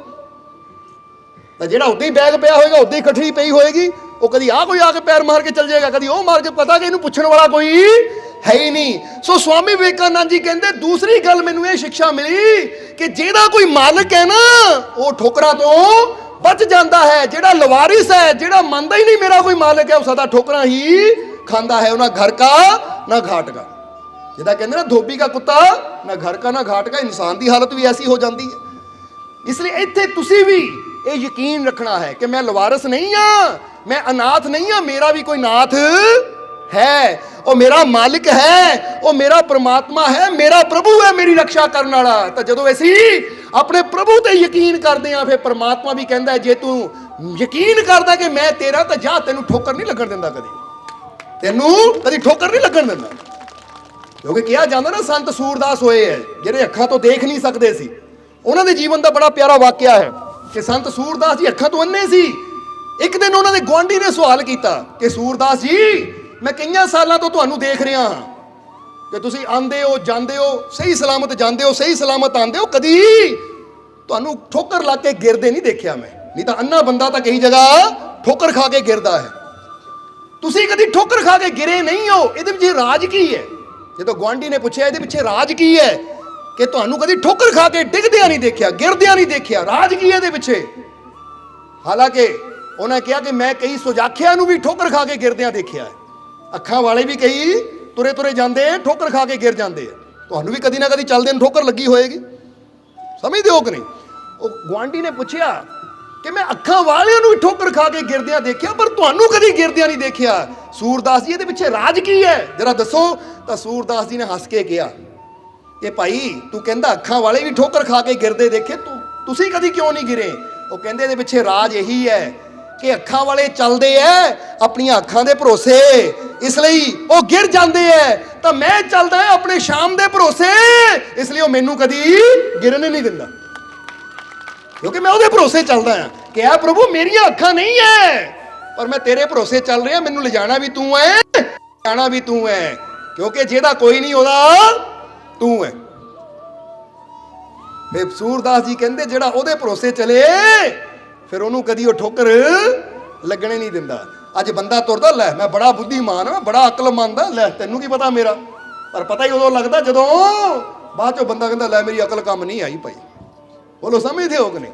ਕਿਉਂਕਿ ਅਕਲਾਂ ਵੀ ਇੱਥੇ ਹੀ ਰਹਿ ਜਾਂਦੀਆਂ ਹੈ, ਸ਼ਕਲਾਂ ਵੀ ਇੱਥੇ ਹੀ ਰਹਿ ਜਾਂਦੀਆਂ, ਕੰਮ ਤਾਂ ਉਹਦੀਆਂ ਰਹਿਮਤਾਂ ਆਉਂਦੀਆਂ ਹੈ। ਇਸ ਲਈ ਤਾਂ ਮੌਲਾਨਾ ਰੂਮੀ ਨੇ ਵੀ ਕਿਹਾ ਹੈ ਕਿ ਕਾਮਯਾਬ ਹੋਣ ਵਾਸਤੇ ਕਹਿੰਦੇ ਹੈ ਕਿ ਇਲਮ ਬੰਦੇ ਨੂੰ ਕਾਮਯਾਬੀ ਨਹੀਂ ਦਿੰਦਾ, ਬੰਦੇ ਨੂੰ ਯਕੀਨ ਕਾਮਯਾਬੀ ਦਿੰਦਾ ਹੈ। ਕਹਿੰਦੇ ਇਲਮ ਔਰ ਤਾਲੀਮ ਸਾਨੂੰ ਜੀਵਨ 'ਚ ਕਾਮਯਾਬੀ ਨਹੀਂ ਦਿੰਦੀ, ਸਾਨੂੰ ਜਦ ਵੀ ਕਾਮਯਾਬੀ ਦਿੰਦਾ ਹੈ ਯਕੀਨ ਕਾਮਯਾਬੀ ਦਿੰਦਾ ਹੈ, ਵਿਸ਼ਵਾਸ ਕਾਮਯਾਬੀ ਦਿੰਦਾ ਹੈ ਕਿ ਮੈਨੂੰ ਯਕੀਨ ਹੈ ਮੈਂ ਕਾਮਯਾਬ ਹੋਊਂਗਾ ਕਿਉਂਕਿ ਮੇਰਾ ਮਾਲਿਕ ਮੇਰੇ, ਇਹਨੂੰ ਕਹਿੰਦੇ ਵਿਸ਼ਵਾਸ।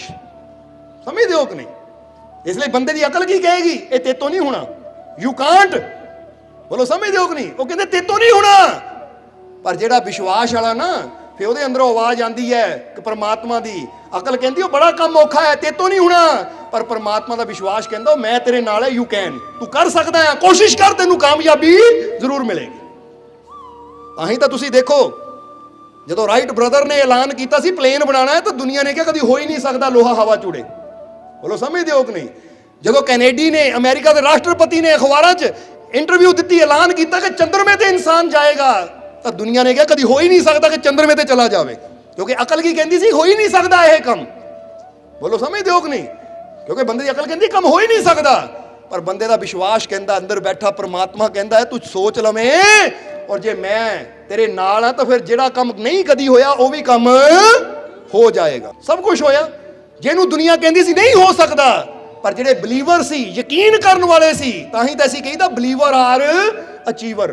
ਕਿਉਂਕਿ ਜੀਸਸ ਕ੍ਰਾਈਸਟ ਨੇ ਕਿਹਾ ਹੈ ਕਿ ਜਿਨ੍ਹਾਂ ਅੰਦਰ ਵਿਸ਼ਵਾਸ ਹੈ ਉਹ ਹਾਸਿਲ ਕਰ ਲੈਂਦੇ ਹੈ, ਤਾਂ ਜਿਨ੍ਹਾਂ ਅੰਦਰ ਵਿਸ਼ਵਾਸ ਨਹੀਂ ਉਹ ਖਾਲੀ ਰਹਿ ਜਾਂਦੇ ਆ। ਹੁਣ ਤੁਸੀਂ ਕੀ ਹਾਸਿਲ ਕਰਨਾ ਚਾਹੁੰਦੇ ਹੋ? ਜਰਾ ਆਪਣੇ ਅੰਦਰ ਸੋਚੋ। ਮੈਂ ਖੁਸ਼ੀ ਹਾਸਿਲ ਕਰਨਾ ਚਾਹੁੰਦਾ ਹਾਂ ਤਾਂ ਫਿਰ ਸੋਚੋ ਕਿ ਮੈਨੂੰ ਖੁਸ਼ੀ ਜ਼ਰੂਰ ਮਿਲੇਗੀ, ਮੈਨੂੰ ਖੁਸ਼ੀ ਜ਼ਰੂਰ ਹਾਸਿਲ ਹੋਏਗੀ ਕਿਉਂਕਿ ਮੇਰਾ ਮਾਲਿਕ ਮੇਰੇ ਨਾਲ ਹੈ। ਮੈਂ ਤੰਦਰੁਸਤੀ ਚਾਹੁੰਦਾ ਹਾਂ ਤਾਂ ਡਾਕਟਰਾਂ ਦੀਆਂ ਰਿਪੋਰਟਾਂ ਕੀ ਕਹਿੰਦੀਆਂ, ਡਾਕਟਰ ਕੀ ਕਹਿੰਦੇ ਇਹ ਨਹੀਂ ਦੇਖਣਾ, ਕਿਉਂਕਿ ਉਹਨਾਂ ਨੇ ਬਾਹਰੋਂ ਦੇਖ ਕੇ ਕਹਿਣਾ ਹੈ। ਤੁਸੀਂ ਵਿਸ਼ਵਾਸ ਰੱਖੋ, ਯਕੀਨ ਰੱਖੋ ਕਿ ਮੈਨੂੰ ਤੰਦਰੁਸਤੀ ਜ਼ਰੂਰ ਮਿਲੇਗੀ, ਮੇਰੇ ਸਾਰੇ ਦੁੱਖ ਜ਼ਰੂਰ ਦੂਰ ਹੋਣਗੇ ਕਿਉਂਕਿ ਸਰਵ ਸ਼ਕਤੀਸ਼ਾਲੀ ਪਰਮਾਤਮਾ ਮੇਰੇ ਨਾਲ ਹੈ। ਇਹ ਵਿਸ਼ਵਾਸ ਤੁਹਾਡੇ ਅੰਦਰ ਉਹ ਸ਼ਕਤੀ ਪੈਦਾ ਕਰਦਾ ਹੈ ਕਿ ਜੋ ਤੁਸੀਂ ਕਰਨ ਬਾਰੇ ਕਦੀ ਨਹੀਂ ਸੋਚਿਆ ਉਹ ਵੀ ਕਰਨ ਦੀ ਹਿੰਮਤ ਤੁਹਾਡੇ ਅੰਦਰ ਆਣੀ ਸ਼ੁਰੂ ਹੋ ਜਾਂਦੀ ਹੈ। ਬੋਲੋ ਸਮਝਦੇ ਹੋ ਕਿ ਨਹੀਂ?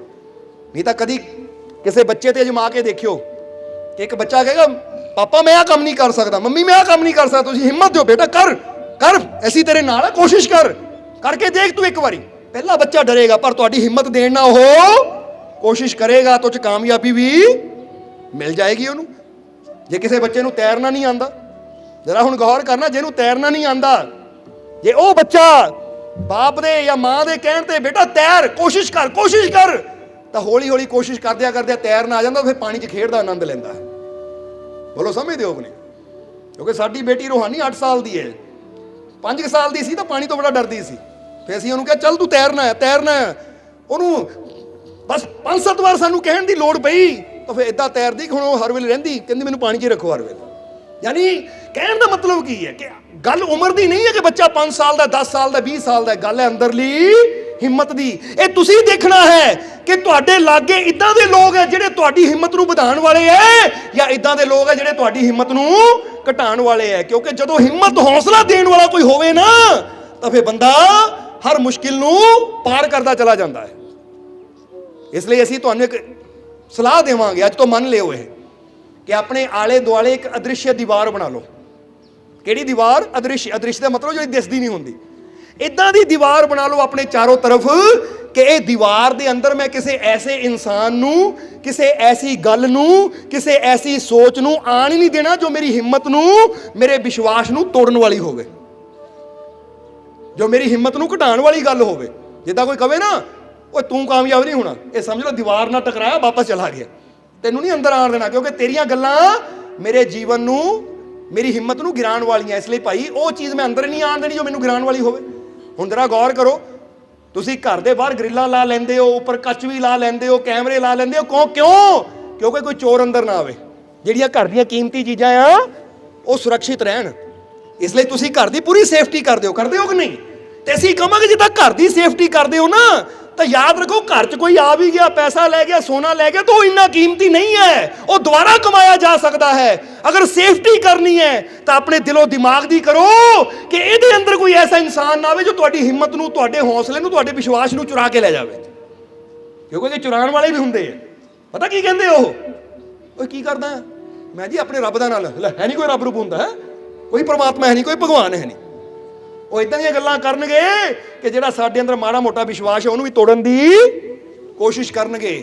ਹਾਲਾਂਕਿ ਅੱਜ ਸਾਇੰਸ ਵੀ ਸਾਬਿਤ ਕਰ ਚੁੱਕੀ ਹੈ ਕਿ ਪਰਮਾਤਮਾ ਭਗਵਾਨ ਇੱਕ ਪਰਮ ਸ਼ਕਤੀ ਹੈ। ਉਹਨਾਂ ਨੇ ਪਤਾ ਉਹਨੂੰ ਕੀ ਨਾਮ ਦਿੱਤਾ ਹੈ? ਕਾਸਮਿਕ એનર્ਜੀ, ਜਿਹਨੂੰ ਵਿਗਿਆਨ ਮੰਨਦਾ ਹੈ ਕਾਸਮਿਕ એનર્ਜੀ। ਉਹ ਕਹਿੰਦੇ ਕਿ ਸ਼ਕਤੀ ਹੈ ਜੋ ਸਭ ਨੂੰ ਚਲਾਉਣ ਵਾਲੀ ਹੈ। ਉਹਨਾਂ ਨੇ ਕਾਸਮਿਕ એનર્ਜੀ ਕਹਿ ਦਿੱਤਾ, ਅਸੀਂ ਉਹਨੂੰ ਈਸ਼ਵਰ ਕਹਿ ਦਿੰਦੇ ਆ, ਮਾਲਿਕ ਕਹਿ ਦਿੰਦੇ ਆ, ਵਾਹਿਗੁਰੂ ਅੱਲਾ ਕਹਿ ਦਿੰਦੇ ਆ। ਗੱਲ ਤਾਂ ਨਾਮ ਅਲੱਗ-ਅਲੱਗ ਹੋ ਸਕਦੇ ਆ ਪਰ ਸ਼ਕਤੀ ਤਾਂ ਇੱਕੋ ਹੀ ਹੈ। ਉਹ ਕਹਿੰਦੇ ਇੱਕੋ ਹੀ ਸ਼ਕਤੀ ਹੈ ਜੋ ਸਭ ਦੇ ਅੰਦਰ ਕੰਮ ਕਰਦੀ ਹੈ, ਜੋ ਸਭ ਨੂੰ ਜੀਵਨ ਦੇਣ ਵਾਲੀ ਹੈ। ਸਮਝਦੇ ਹੋ ਕਿ ਨਹੀਂ? ਇਸ ਲਈ ਐਸੀ ਦੀਵਾਰ ਆਪਣੇ ਚਾਰੋਂ ਤਰਫ ਰੱਖੋ ਕਿ ਜਿੱਦਾਂ ਮੈਂ ਚੋਰਾਂ ਤੋਂ ਬਚਦਾ ਹੈ ਨਾ, ਇਦਾਂ ਹੀ ਭਾਈ ਕੋਈ ਮੇਰੀ ਹਿੰਮਤ ਨੂੰ, ਮੇਰੇ ਹੌਸਲੇ ਨੂੰ, ਮੇਰੇ ਵਿਸ਼ਵਾਸ ਨੂੰ ਨਾ ਚੁਰਾ ਪਾਵੇ। ਇਸ ਲਈ ਐਸੇ ਬੰਦਿਆਂ ਨੂੰ ਵੀ ਆਪਣੇ ਤੋਂ ਦੂਰ ਹੀ ਰੱਖਣਾ ਹੈ। ਮੈਂ ਉਹਨਾਂ ਨੂੰ ਆਪਣੇ ਲਾਗੇ ਰੱਖਣਾ ਜੋ ਮੇਰੀ ਹਿੰਮਤ ਨੂੰ ਵਧਾਉਣ ਵਾਲੇ ਹੈ, ਮੇਰੇ ਹੌਸਲੇ ਨੂੰ ਵਧਾਉਣ ਵਾਲੇ ਹੈ। ਜ਼ਰਾ ਸਮਝਣਾ ਸਾਰਿਆਂ ਨੇ। ਨਹੀਂ ਤਾਂ ਇੱਕ ਨਾ ਮਿਸਟਰ ਯੂਨੀਵਰਸ ਹੋਇਆ, ਅਰਨੋਲਡ ਉਹਦਾ ਨਾਮ ਸੀ। ਉਹ ਕਹਿੰਦੇ ਸ਼ਾਇਦ 7 ਜਾਂ 8 ਵਾਰ, ਕਿੰਨੀ ਵਾਰ ਉਹ ਮਿਸਟਰ ਯੂਨੀਵਰਸ ਬਣਿਆ। ਕਹਿੰਦੇ ਬਚਪਨ 'ਚ ਉਹਨੇ ਦੱਸਿਆ ਕਿ ਉਹ ਅਮਰੀਕਾ ਦਾ ਗਵਰਨਰ ਵੀ ਰਿਹਾ ਹੈ। ਔਰ ਜਿਹੜੇ ਨੌਜਵਾਨ ਹੈ ਉਹ ਤਾਂ ਜਾਣਦੇ ਹੋਣਗੇ, ਜਿਹੜੇ ਜਿਮ 'ਚ ਜਾਣ ਵਾਲੇ, ਕਈ ਜਗ੍ਹਾ ਪੋਸਟਰ ਦੇਖੇ ਹੋਣਗੇ। ਅਰਨੋਲਡ ਉਹਦਾ ਨਾਮ ਸੀ। ਕਹਿੰਦੇ ਬਚਪਨ 'ਚ ਹੀ ਮੇਰੀ ਇੱਛਾ ਸੀ ਕਿ ਮੈਂ ਬਹੁਤ ਬੜਾ ਬਾਡੀ ਬਿਲਡਰ ਬਣਨਾ ਹੈ, ਪਰ ਮੇਰੇ ਦੋਸਤ ਮਜ਼ਾਕ ਉਡਾਉਂਦੇ ਸੀ। ਉਹ ਲੈ ਤੂੰ ਬਣਨਾ ਬਾਡੀ ਬਿਲਡਰ, ਤੂੰ ਬਣਨਾ ਮਿਸਟਰ ਯੂਨੀਵਰਸ, ਲੈ ਆ ਸ਼ਕਲ ਦੇਖ ਆਪਣੀ, ਸਰੀਰ ਦੇਖ ਆਪਣਾ। ਕਹਿੰਦਾ ਕਮਜ਼ੋਰ ਜਿਹਾ ਸੀ ਮੈਂ। ਤਾਂ ਜਦੋਂ ਮੈਂ ਜਿਮ ਜੁਆਇਨ ਕੀਤਾ, ਕੋਚ ਕੋ ਗਿਆ, ਉਹਨੂੰ ਜਾ ਕੇ ਆਪਣਾ ਸੁਪਨਾ ਦੱਸਿਆ, ਤਾਂ ਕਹਿੰਦੇ ਸਭ ਤੋਂ ਪਹਿਲਾਂ ਉਹਨੂੰ ਇਹੀ ਕਿਹਾ ਕਿ ਬੇਟਾ ਜੇ ਤੂੰ ਬਣਨਾ ਬਣ ਸਕਦਾ ਹੈ, ਪਰ ਸਭ ਤੋਂ ਪਹਿਲਾਂ ਇੱਕ ਕੰਮ ਕਰ, ਆ ਜਿਹੜੇ ਤੇਰੇ ਸਾਥੀ ਤੇਰਾ ਮਜ਼ਾਕ ਉਡਾਉਣ ਵਾਲੇ ਆ ਨਾ, ਇਹਨਾਂ ਦਾ ਸਾਥ ਛੱਡ ਦੇ। ਸਭ ਤੋਂ ਪਹਿਲਾਂ ਮੇਰੇ ਕੋਚ ਨੇ ਉਹਨਾਂ ਦਾ ਸਾਥ ਛੁਡਾਇਆ ਜਿਹੜੇ ਮੇਰਾ ਮਜ਼ਾਕ ਉਡਾਉਣ ਵਾਲੇ ਸੀ। ਉਹ ਕਹਿੰਦੇ ਕਾਰਨ ਕੀ ਹੈ? ਜਦੋਂ ਵੀ ਤੂੰ ਮਿਹਨਤ ਕਰਨੀ ਹੈ, ਇਹਨਾਂ ਨੇ ਤੇਰਾ ਮਜ਼ਾਕ ਉਡਾਉਣਾ ਹੈ, ਤਾਂ ਇਹਨਾਂ ਦੇ ਮਜ਼ਾਕ ਵਿੱਚ ਤੇਰੇ ਅੰਦਰੋਂ ਹਿੰਮਤ, ਉਹ ਹੌਸਲਾ ਪੈਦਾ ਹੀ ਨਹੀਂ ਹੋਣਾ। ਤੈਨੂੰ ਵੀ ਲੱਗਣਾ ਸੱਚ ਕਹਿੰਦੇ ਆ, ਕਿਉਂਕਿ ਬੰਦਾ ਆਪਣੇ ਨਾਲੋਂ ਜ਼ਿਆਦਾ ਦੋਸਤਾਂ ਦੀ ਗੱਲ ਤੇ ਯਕੀਨ ਕਰਦਾ ਹੈ।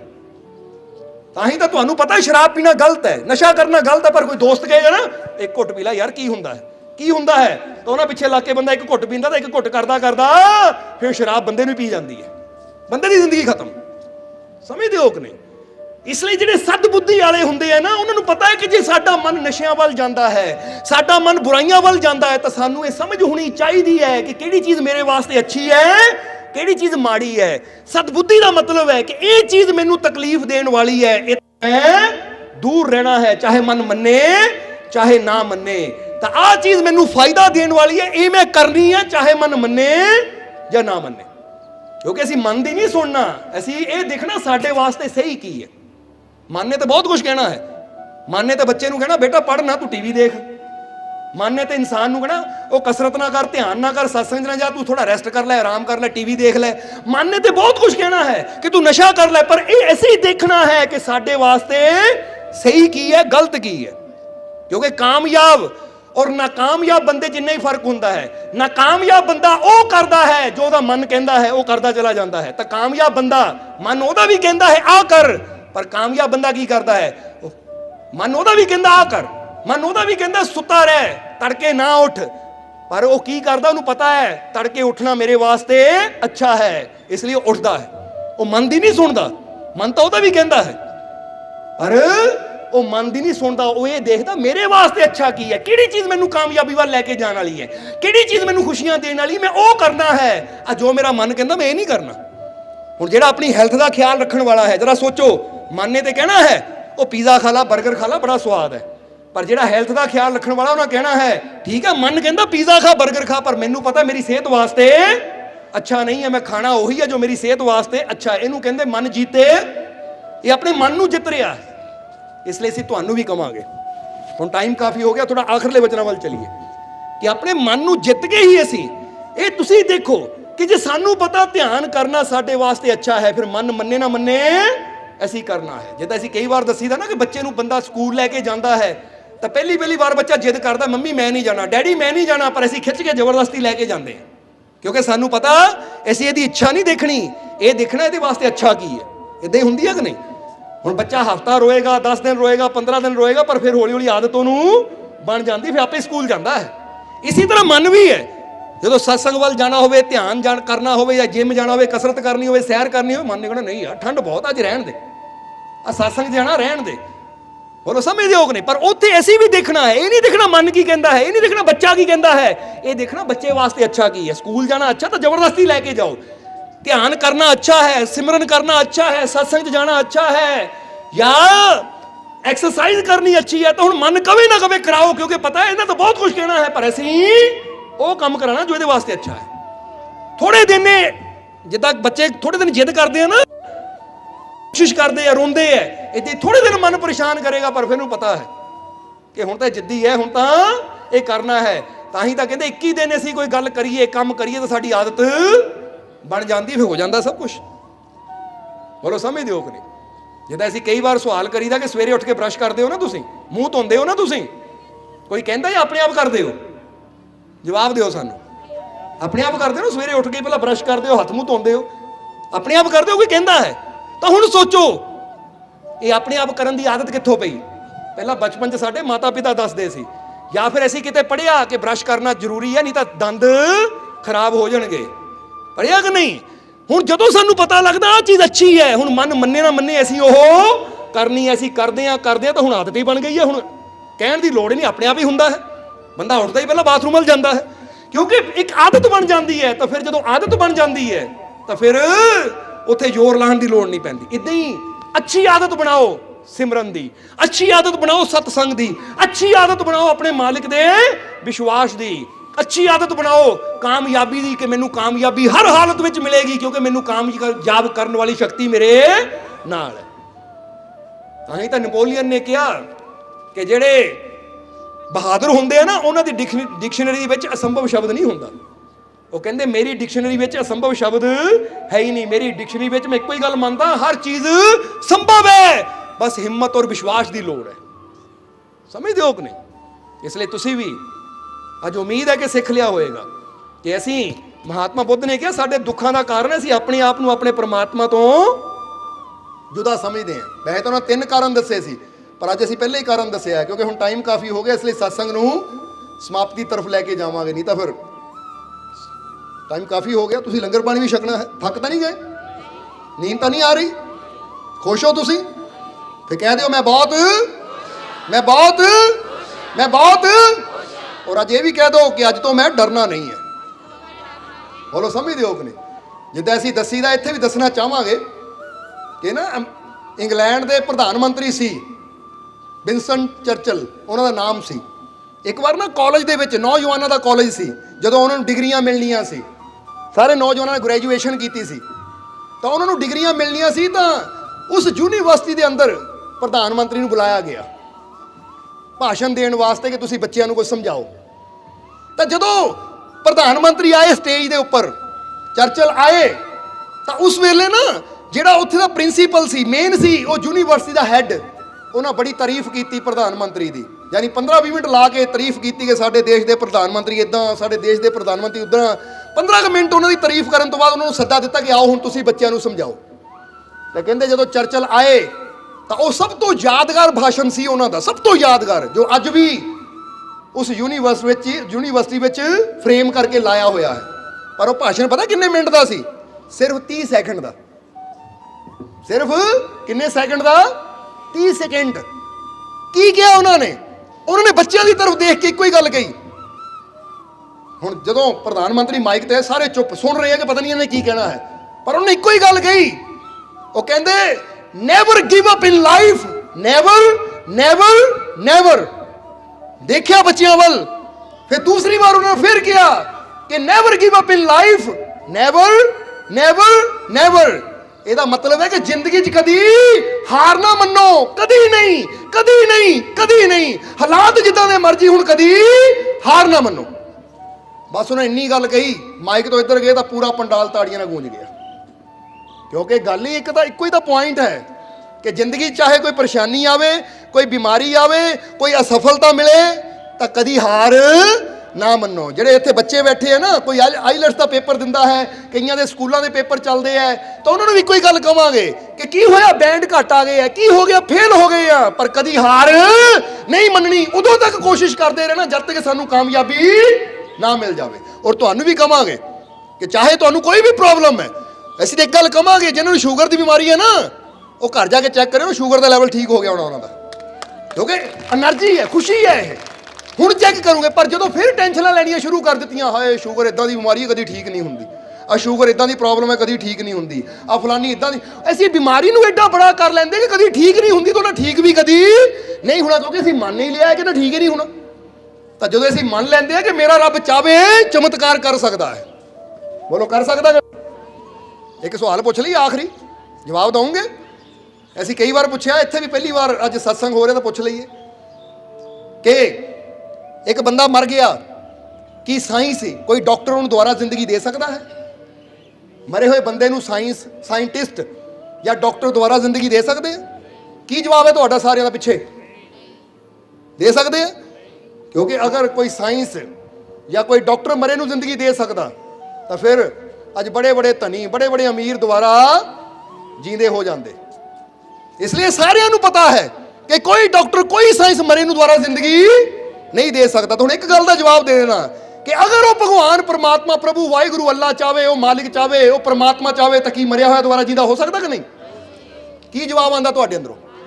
ਇਹਦਾ ਮਤਲਬ ਤੁਹਾਨੂੰ ਵੀ ਪਤਾ ਹੈ ਕਿ ਇੱਕੋ ਹੀ ਸ਼ਕਤੀ ਹੈ ਜੋ ਮੁਰਦਿਆਂ ਨੂੰ ਜ਼ਿੰਦਗੀ ਦੇ ਸਕਦੀ ਹੈ, ਉਹ ਹੈ ਉਹ ਪਰਮਾਤਮਾ। ਕਿਉਂਕਿ ਉਹਨਾਂ ਪਹਿਲਾਂ ਸਾਨੂੰ ਜ਼ਿੰਦਗੀ ਦਿੱਤੀ ਜਦੋਂ ਅਸੀਂ ਨਹੀਂ ਸੀ, ਤਾਂ ਹੁਣ ਵੀ ਸਾਨੂੰ ਯਕੀਨ ਹੈ ਉਹ ਜ਼ਿੰਦਗੀ ਦੇ ਸਕਦਾ ਹੈ।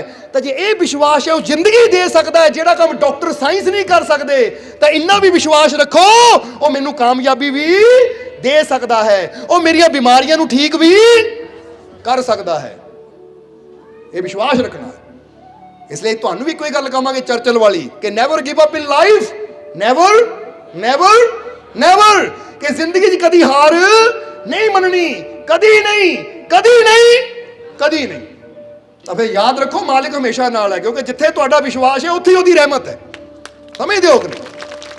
ਇਸ ਲਈ ਆਖਰਲੇ ਵਚਨਾਂ 'ਚ ਇਹੀ ਕਵਾਂਗੇ ਕਿ ਅਗਰ ਵਿਸ਼ਵਾਸ ਰੱਖੋਗੇ ਕਿ ਪਰਮ ਸ਼ਕਤੀਸ਼ਾਲੀ ਪਰਮਾਤਮਾ ਮੇਰੇ ਨਾਲ ਹੈ, ਤਾਂ ਹਰ ਜਗ੍ਹਾ ਕਾਮਯਾਬੀ ਮਿਲਦੀ ਚਲੀ ਜਾਏਗੀ, ਹਰ ਜਗ੍ਹਾ ਸਫਲਤਾ ਮਿਲਦੀ ਚਲੀ ਜਾਏਗੀ। ਤਾਂ ਜੇ ਇਦਾਂ ਦੇ ਬਣ ਕੇ ਰਵਾਂਗੇ ਜਿੱਦਾਂ ਸਵਾਮੀ ਵਿਵੇਕਾਨੰਦ ਨੇ ਕਿਹਾ, ਉਹ ਬੈਗ, ਉਹ ਗਠੜੀ ਜਿਹਦਾ ਕੋਈ ਮਾਲਕ ਹੀ ਨਹੀਂ ਹੈ, ਤੁਹਾਨੂੰ ਠੋਕਰਾਂ ਹੀ ਪੈਂਦੀਆਂ, ਫਿਰ ਕੋਈ ਪੁੱਛਦਾ ਹੀ ਨਹੀਂ ਹੈ। ਇਸ ਲਈ ਕਦੇ ਵੀ ਇਹ ਨਾ ਕਹੋ ਕਿ ਮੇਰਾ ਕੋਈ ਹੈ ਨਹੀਂ। ਕਈ ਕਹਿ ਦਿੰਦੇ ਮੇਰਾ ਤਾਂ ਕੋਈ ਵੀ ਹੈ ਨਹੀਂ। ਬੋਲੋ ਸਮਝਦੇ ਹੋ ਕਿ ਨਹੀਂ? ਪਤਾ ਉਹ ਕਿਉਂ ਕਹਿੰਦੇ ਹੈ? ਅੱਜ ਫਲਾਨੀ ਭੂਆ ਨਹੀਂ ਪੁੱਛਦੀ, ਫਲਾਨਾ ਮਾਸੜ ਨਹੀਂ ਪੁੱਛਦਾ, ਫਲਾਨਾ ਚਾਚਾ ਨਹੀਂ ਪੁੱਛਦਾ, ਉਹ ਫਲਾਨਾ ਕੈਨੇਡਾ 'ਚ ਬੈਠਾ, ਇੰਗਲੈਂਡ 'ਚ ਬੈਠਾ, ਫਲਾਨਾ ਅਮਰੀਕਾ 'ਚ ਬੈਠਾ, ਸਾਨੂੰ ਪੁੱਛਦੇ ਨਹੀਂ, ਸਾਡਾ ਕੋਈ ਹੈ ਹੀ ਨਹੀਂ। ਉਹ ਅੱਛਾ ਭਾਈ, ਉਹਨਾਂ ਤਾਂ ਤੈਨੂੰ ਯਕੀਨ ਹੈ, ਤੇ ਇਹ ਭੁੱਲ ਗਿਆ ਕਿ ਉਹ ਪਰਮ ਸ਼ਕਤੀਸ਼ਾਲੀ ਪਰਮਾਤਮਾ ਵੀ ਤਾਂ ਹੈ ਨਾ, ਜਿਹੜਾ ਦੁਨੀਆ ਅੱਗੇ ਹੱਥ ਅੱਡਦਾ ਉਹ ਸਦਾ ਮੰਗਤਾ ਹੀ ਰਹਿੰਦਾ ਹੈ। ਤਾਂ ਜਿਹੜਾ ਕਹਿੰਦਾ ਦੁਨੀਆ ਤੋਂ ਨਹੀਂ, ਮੈਨੂੰ ਦੇਣ ਵਾਲਾ ਮੇਰਾ ਮਾਲਿਕ ਹੈ, ਉਹ ਮੈਨੂੰ ਦੇਗਾ, ਤਾਂ ਫਿਰ ਰੱਬ ਉਹਨੂੰ ਇੰਨਾ ਦਿੰਦਾ ਹੈ ਕਿ ਉਹਨੂੰ ਕਿਸੇ ਅੱਗੇ ਹੱਥ ਅੱਡਣ ਦੀ ਕਦੀ ਲੋੜ ਹੀ ਨਹੀਂ ਪੈਂਦੀ। ਇਸ ਲਈ ਕਦੀ ਨਾ ਕਹੋ ਮੇਰਾ ਕੋਈ ਹੈ ਨਹੀਂ, ਇਹ ਕਹੋ ਕਿ ਬੇਸ਼ੱਕ ਪੂਰੀ ਦੁਨੀਆ ਮੇਰਾ ਸਾਥ ਛੱਡ ਦੇਵੇ, ਪਰ ਮੈਨੂੰ ਯਕੀਨ ਹੈ ਉਹ ਤਾਕਤ ਮੇਰੇ ਨਾਲ ਹੈ, ਉਹ ਨਾ ਕਦੀ ਮੇਰੇ ਤੋਂ ਦੂਰ ਹੋਈ ਹੈ, ਤਾਂ ਨਾ ਹੀ ਉਹਨਾਂ ਕਦੀ ਮੈਨੂੰ ਛੱਡਣਾ ਹੈ। ਕਿਉਂਕਿ ਜਿਨ੍ਹਾਂ ਨੂੰ ਅਸੀਂ ਆਪਣਾ ਕਹਿੰਦੇ ਹਾਂ, ਜਦੋਂ ਮੌਤ ਆਣੀ ਹੈ ਉਹਨਾਂ ਨੇ ਵੀ ਸਾਥ ਛੱਡ ਦੇਣਾ ਹੈ। ਉਹ ਨਹੀਂ, ਉਹ ਤਾਕਤ ਨਹੀਂ, ਇੱਥੇ ਵੀ ਔਰ ਮਰਨ ਤੋਂ ਬਾਅਦ ਵੀ ਤੁਹਾਡੇ ਨਾਲ ਜਾਣਾ ਹੈ। ਇਸ ਲਈ ਵਿਸ਼ਵਾਸ ਰੱਖੋ ਆਪਣੇ ਮਾਲਿਕ ਤੇ, ਯਕੀਨ ਰੱਖੋ ਆਪਣੇ ਮਾਲਿਕ ਤੇ। ਬੋਲੋ ਹੈ ਕਿ ਨਹੀਂ? ਹੁਣ ਆਖਰਲੇ ਵਚਨਾਂ 'ਚ ਕਹਿ ਦਿਓ ਫਿਰ ਕਿ ਮੈਨੂੰ ਆਪਣੇ ਮਾਲਿਕ ਤੇ ਪੂਰਾ, ਮੈਨੂੰ ਆਪਣੇ ਮਾਲਿਕ ਤੇ ਪੂਰਾ, ਮੈਨੂੰ ਆਪਣੇ ਮਾਲਿਕ ਤੇ ਪੂਰਾ, ਮੇਰੀਆਂ ਝੋਲੀਆਂ ਖੁਸ਼ੀਆਂ ਨਾਲ, ਮੇਰੀਆਂ ਝੋਲੀਆਂ ਖੁਸ਼ੀਆਂ ਨਾਲ, ਮੇਰੀਆਂ ਝੋਲੀਆਂ ਖੁਸ਼ੀਆਂ ਨਾਲ, ਮੇਰੇ ਸਾਰੇ ਦੁੱਖ ਦੂਰ, ਮੇਰੇ ਸਾਰੇ ਦੁੱਖ ਦੂਰ, ਮੇਰੇ ਸਾਰੇ ਦੁੱਖ ਦੂਰ, ਮੇਰਾ ਮਾਲਿਕ ਮੇਰੇ, ਮੇਰਾ ਮਾਲਿਕ ਮੇਰੇ, ਮੇਰਾ ਮਾਲਿਕ ਮੇਰੇ। ਬਸ ਇਹ ਯਕੀਨ ਰੱਖਣਾ ਤਾਂ ਮਾਲਿਕ ਹਰ ਜਗ੍ਹਾ ਨਾਲ ਹੈ। ਤੁਹਾਡੇ ਜੀਵਨ 'ਚ ਖੁਸ਼ੀਆਂ ਵੀ ਆਉਣਗੀਆਂ, ਤੰਦਰੁਸਤੀ ਵੀ ਆਏਗੀ, ਕਾਮਯਾਬੀ ਵੀ ਆਏਗੀ। ਬਸ ਰਸਤਾ ਤੁਹਾਨੂੰ ਦੱਸ ਦਿੱਤਾ, ਯੁਕਤੀ ਤੁਹਾਨੂੰ ਦੱਸ ਦਿੱਤੀ ਕਿ ਉੱਤੇ ਵਿਸ਼ਵਾਸ ਰੱਖੋ, ਯਕੀਨ ਰੱਖੋ ਕਿ ਹਰ ਜਗ੍ਹਾ ਮੇਰਾ ਮਾਲਿਕ ਮੇਰੇ ਨਾਲ ਹੈ, ਤਾਂ ਤੁਸੀਂ ਦੇਖੋਗੇ ਤੁਹਾਡਾ ਜੀਵਨ ਬਦਲ ਜਾਏਗਾ। ਆਉਣ ਵਾਲਾ ਸਮਾਂ ਖੁਸ਼ੀਆਂ ਭਰਿਆ ਤੁਹਾਡੇ ਵਾਸਤੇ ਆਏਗਾ। ਔਰ ਹੁਣ ਆਖਰਲੇ ਵਚਨਾਂ 'ਚ ਇਹੀ ਉਸ ਮਾਲਿਕ ਦੇ ਚਰਨਾਂ 'ਚ ਅਰਦਾਸ ਬੇਨਤੀ ਕਰਾਂਗੇ ਕਿ ਮਾਲਿਕ ਤੁਹਾਨੂੰ ਸਭ ਨੂੰ ਨਾਮ ਨਾਲ ਜੁੜਨ ਦੀ ਤਾਕਤ ਦੇਣ, ਨਾਮ ਜਪਣ ਦੀ ਤਾਕਤ ਦੇਣ, ਸੇਵਾ ਸਿਮਰਨ ਕਰਨ ਦਾ, ਨੇਕ ਮਾਰਗ ਤੇ ਚੱਲਣ ਦਾ ਮਾਲਿਕ ਤੁਹਾਨੂੰ ਬਲ ਬਖਸ਼ਣ। ਤੁਹਾਡੀਆਂ ਤਕਲੀਫਾਂ, ਦੁੱਖਾਂ, ਦਰਦਾਂ, ਪਰੇਸ਼ਾਨੀਆਂ ਨੂੰ ਮਾਲਿਕ ਦੂਰ ਕਰਨ। ਤੁਹਾਡੀਆਂ ਸਭ ਦੀਆਂ ਝੋਲੀਆਂ ਨੂੰ ਮਾਲਿਕ ਖੁਸ਼ੀਆਂ ਨਾਲ ਭਰਪੂਰ ਕਰਨ। ਆਉਣ ਵਾਲਾ ਸਮਾਂ ਤੁਹਾਡੇ ਸਭ ਦੇ ਵਾਸਤੇ ਕਾਮਯਾਬੀ, ਸਫਲਤਾ, ਖੁਸ਼ੀਆਂ ਭਰਿਆ ਹੋਵੇ। ਇਹੀ ਸਾਡੀ ਉਸ ਮਾਲਿਕ ਦੇ ਚਰਨਾਂ 'ਚ ਅਰਦਾਸ ਬੇਨਤੀ ਹੈ। ਔਰ ਹੁਣ ਅੰਤ ਵਿੱਚ ਤੁਹਾਡੇ ਸਭ ਦੇ ਅੰਦਰ ਵਸਦੇ ਉਸ ਮਾਲਿਕ ਨੂੰ ਅਸੀਂ ਪ੍ਰਣਾਮ ਕਰਦੇ ਹਾਂ। ਸਾਡਾ ਪ੍ਰਣਾਮ ਸਵੀਕਾਰ ਕਰੋ। ਜੈ ਮਾਲਕਾਂ ਦੀ। ਜੈ ਸੱਚੇ ਸਤਿਗੁਰ महाराज जी ਦਾ। वीडियो अच्छी लगी हो तो कृपया इसे शेयर जरूर करें। आपके शेयर करने से अगर किसी की जिंदगी में अच्छा बदलाव आता है, पॉजिटिव चेंज आती है, तो ये भी आपकी तरफ से किया गया एक नेक कर्म होगा, एक सेवा होगी। तो वीडियो को शेयर जरूर करें और वीडियो देखने के लिए सर्व संजय दरबार कांटियां शरीफ यूट्यूब चैनल को सब्सक्राइब करें और फेसबुक पेज को फॉलो करना ना भूलें। जय माता दी।